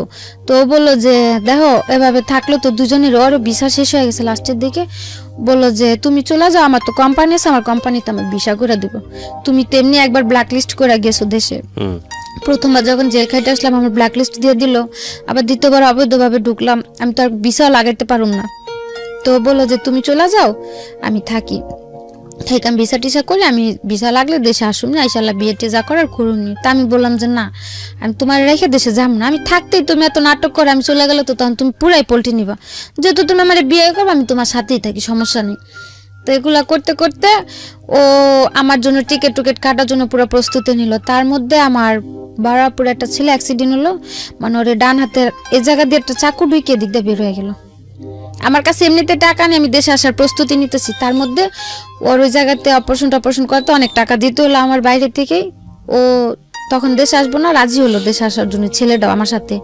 তারপরে আমি বলছি যে তুমি আমার টিকিট কাটবা, এত কিছু করবা, কোনো লাভ হইব না, যদি তুমি না যাও, যেদিনকার ফ্লাইট থাকবো ওদিন আমি পলা যাম, দেখবা 3-4 দিন পর আবার আয়া পড়ছি, কিন্তু আমি তোমার রেখে দেশে যাম না। তারপরে এক পর্যায়ে যে ওর বাবা ফোন দিয়ে বললো যে দেশে নাকি ওর একটা চাকরি হয়েছে, ওরে দেশে চলে আসতে। তারপরে ও রাজি হলো আসার জন্য। একসাথে টিকিট পাইলো না, আমারটা ডিসেম্বর 14 তারিখে করলো, ওটা 17 তারিখে করলো। আসার সময় বারবার করে বললো যে তুমি যাও, তুমি কোনো টেনশন করো না, আমি তা আসি দেশে, যে আমি তোমার লগে কোনো পোল্টে নিবো না, তুমি চলো, আমিও তো দেশে আইতেছি। আসার পর আল্লাহ বিয়ে সাথে যা করার করুমনি। আসলাম দেশে, আসার পর 15-20 দিন ভালোই ছিল, এখন পুরাই পোল্ট্রি। পুরা পোল্ট্রি বলতে মানে মানুষ এত বড় পোল্ট্রি নিতে পারে না দেখলে হয়তো জানতাম না। সো আপনি এবার যাবেন না মালয়েশিয়াতে? না, আর যাও কার কাছে, আর যাওয়ার কোনো প্রয়োজন নেই। প্রথমে তো গেলাম ফ্যামিলির দিক দিয়ে চিন্তা করা, বা প্রথম গেছে ফ্যামিলি দিক দিয়ে চিন্তা করে, সেকেন্ড টাইম গেছে একজন মানুষকে ভালোবেসে। এখন কিভাবে চলতেছে আপনার? এখন ওই ছেলের সাথে কথা হয়, এমনিতে আমার টাকা টুকা লাগলে যদি আমি ফোন দিয়ে বলি, টাকা টুকা দেয়, কিন্তু কোনো কথা বলে না, যোগাযোগ করে না। এছাড়া আপনি কোনো কাজকাম করেন? গত মাসে একটা চাকরিতে জয়েন করছি, তো করতেছি টুকটাক। কেন বললেন এই গল্পটা? আবার এই প্রশ্নটা করি। গল্পটা বলার উদ্দেশ্য এইটুকুই ছিল যে অনেক মেয়েরাই বাইরে যায়, যেহেতু আমি মালয়েশিয়াতে অন্য অন্য দেশের গুলো তার আমি বলতে পারি না, বা আসার সময় এয়ারপোর্টেও দেখছি সৌদি থেকে অনেক মেয়েরা প্রায় 1-1.5 মেয়ে সিরিয়ালে দাঁড়ায় আছে। জিজ্ঞেস করলাম, মানে ওদের সাথে আমারও মনে করছিল আমি সৌদি থেকে আসছি। এবার আসার সময় আমি 2-3 ঘন্টা লেটে এয়ারপোর্টের থেকে বেরোলাম, ওই যে ওদের সাথে আমার সিরিয়ালে দাঁড় করা রাখলো। যখন দেখলাম যে সবগুলা লোক সৌদি আরবের, আমি একাই মালয়েশিয়ার, তখন আমি চিল্লাচিল্লি করাতে তারপর আমার বের করে দিল। 2-2.5 ঘন্টা যে দাঁড়াইছিলাম, মেয়েগুলা জিজ্ঞেস করলাম যে আপনারা কি জনের দিকে দাঁড়াচ্ছেন, সবগুলা জেল খেটে আসছে। 1-1.5 মেয়ে হবে, কমপক্ষে 3 থেকে 400 পুরুষ হবে। 2টা সিরিয়ালে, মানে এয়ারপোর্টের ভিতরটা পুরো ভরা ওই মেয়ে লোকগুলা দিয়ে। এছাড়া সাথে যেসব লোক সব বের হয়ে গেছে। তো তাদের মধ্যে দাঁড়ায় থাকার পর জিজ্ঞেস করলাম, মেয়েগুলা বললো যে দেখেন এরকম এরকম আইনা কাজের নিচে নেওয়ার পরে এখন যে বাড়িতে কাজ করি তারাও নির্যাতন করে, বাইরে থেকে লোকেরাও এসে নির্যাতন করে, লাস্টে টিকতে না পেরে পুলিশের কাছে যে আত্মসমর্পণ করছি, এই জেল খাটে এখন দেশে আসছে আমরা সবাই। কি একটা ইমেজ দাঁড়ায় দেখেন। এটা তো আমার এইখানে, এটা কিন্তু আমার এখানে এপিসোডটা ফার্স্ট টাইম না। বাংলাদেশের বিভিন্ন মিডিয়াতে, টেলিভিশন চ্যানেলে এই নিউজগুলো আসে, হরহামেশাই আসে। ইমেজটা কি দাঁড়ায় দেখেন। প্রথমত আমাদের সামাজিকতা জায়গাটা থেকে এই ধরনের মেয়েরা যখন দেশে ফিরে আসে খুব একটা ভালো চোখে দেখা হয় না, এবং ওখানে যে যাবে গিয়েও একটা ট্র্যাপের মধ্যে পড়ে যায়, বের হতে পারে না। মানে একটু ভালো থাকার জন্য কি ভয়ঙ্কর রকমের যুদ্ধ। আর আপনি আজকে যেভাবে সাফারার, এটার জন্য তো আপনি নিজেও দায়ী। হ্যাঁ, আপনার বয়স একটা ফ্যাক্ট ছিল, ওই বয়সে আপনি বুঝেন নাই, কিন্তু আমি নিশ্চিত যে যারা অনেক বয়স্ক, যারা হয়তো 18 বছর পার করে ওই দেশে গেছে, তারা অনেক বুঝে শুনেই গেছে, তাদের জন্য আজকের এপিসোডটা কাজে লাগবে। তো আপনি নিশ্চয়ই ভুল করেছিলেন, কারণ 15-16 বছর বয়সেও যদি আপনি গেছেন, 18 বছরের আগে তো গেছেন আপনি দেশের বাইরে। লেবার লতে তো 18 বছরের আগে তো দেশের বাইরে যাওয়ার আমার জানা মতে নিয়মই নাই বাংলাদেশ সরকার থেকে। তো এটা তো আপনি এক ধরনের অপরাধী করেছেন। এবং যাওয়ার পরে আপনি যেটা বলছিলেন যে আপনি এক পর্যায়ে মেনে নিলেন যে না, এই জবটাই আপনি করবেন পয়সা ইনকাম করার জন্য। পয়সা ইনকাম করতে পেরেছেন? ওই যে সব জেলে পুলিশের কাছে গেছে। হ্যাঁ। সো আসলে লাইফে কোনো শর্টকাম কোনো পথ নাই যে আপনি শর্টকাট একটা মেরে দিবেন দিয়ে আপনি লাইফে অনেক বড়লোক হয়ে যাবেন, অনেক কিছু হয়ে যাবেন। That is really difficult. এটা হয় না। যতদিন কন্টাক্টে ছিল, যদি ততদিনের মধ্যেও পুলিশে ধরতো, তাও মনের একটা সান্ত্বনা দিতে পারতাম যে দেশে চলে গেলাম। যখন কন্ট্রাক্টটা শেষ হলো, 1 মাস কাজ করলাম, টাকাগুলো নিয়ে বাড়িতেও পাঠাইনি। মানে টাকাগুলো বাড়িতে পাঠাবো, যেমন কালকে পাঠাবো, আজকে কাজে গেছি, যে কাজের থেকে আইসে বাড়ি থেকে নাম্বার নিয়ে টাকাগুলো পাঠাবো, ওই দিন রাত্রে পুলিশে ধরলো। এখন ভবিষ্যৎ পরিকল্পনা কি? আপনি রাইট নাও কত বয়স, কত আপনার? আবারও জিজ্ঞেস। 21 বছর। জীবনের অনেক লম্বা একটা পথ পড়ে আছে। এখন কি চিন্তা করেন ভবিষ্যৎ নিয়ে? এখন চিন্তা করার আর কিছু নাই। এখন মনে করি যে যেহেতু দেশে আসছি, একটা জব পাইছি, করতে থাকি, উপরে আল্লাহ যা রাখছে কপালে তাই হবে। কিন্তু কোনো বাইরে যাওয়ার বা কোনো সম্পর্কতে জড়ানোর এ ধরনের কোনো চিন্তা। আপনাকে যে মানুষটা আপনার জীবনে পরবর্তীতে আসবে, যদিও খুব ব্যক্তিগত প্রশ্ন হয়ে যায় এটা, আপনি কি চিন্তা ভাবনা করেছেন? তাকে আপনি আপনার জীবনের অতীতটা বলতে পারবেন? আমার উদ্দেশ্যটা শুরু থেকে একটাই ছিল যে এমনিতেও তো ছোট থেকে কারো কাছে ভালো কিছু পাইনি, বা ফিউচারে কি বর্তমানে কি কারো সাথে যদি কোনোদিনও জড়ায় যাই, বলা তো আর যায় না। যে আমার অতীতটা যায় না আমার অ্যাকসেপ্ট করবে, আমি তার সাথেই থাকবো। কারণ এসব কথা তো কখনো লুকানো থাকে না। যদি দেখা গেছে একটা সম্পর্কতে জড়াই গেলাম, বা কিছুদিন থাকার পর যখন আমার এই অতীতগুলো সে জানতে পারবো, তখন কিন্তু খুব ভয়ঙ্কর একটা পরিস্থিতিতে পড়তে হবে। তার চাইতে আমার অতীতটা যায় না যে আমার অ্যাকসেপ্ট করবো, আমি তার কাছেই যাব। আমাদের সামাজিকতা কি তৈরি হয়েছে যে একটা মেয়ে যার কোনো অপরাধ নাই, ভুল নাই, কিন্তু এরকম একটা ঘটনায় জড়িয়ে গেছে বা জড়াতে বাধ্য করা হয়েছে, সেই মেয়েটাকে আমরা পাবলিকলি ফোকাস করতে পারি? অপরাধ তো ওর নাই, পারি না, কারণ আমাদের সমাজটাই তো এখানে বিকলাঙ্গ চিন্তার অধিকারী। অপরাধ ওর না, তারপর ওকে আমাদের হাইড করতে হচ্ছে। সো অনেক সময় লাগবে পরিবর্তন আসতে, কিন্তু ওর যে চিন্তাটা ব্যক্তিগত পর্যায়ে, সেই চিন্তাটাকে আমি স্যালুট করি। জীবনের সমস্ত কিছু জেনেই যেন ওর কাছে মানুষ আসে। আর একটা বিষয় আমি বিশ্বাস করি, সেটা হচ্ছে আমৃত্যু পর্যন্ত নিজের ভুলগুলো বুঝে নিজের জীবনটাকে সংশোধন করার সুযোগ আছে, সেটা আল্লাহ আমাদেরকে দিয়েছে।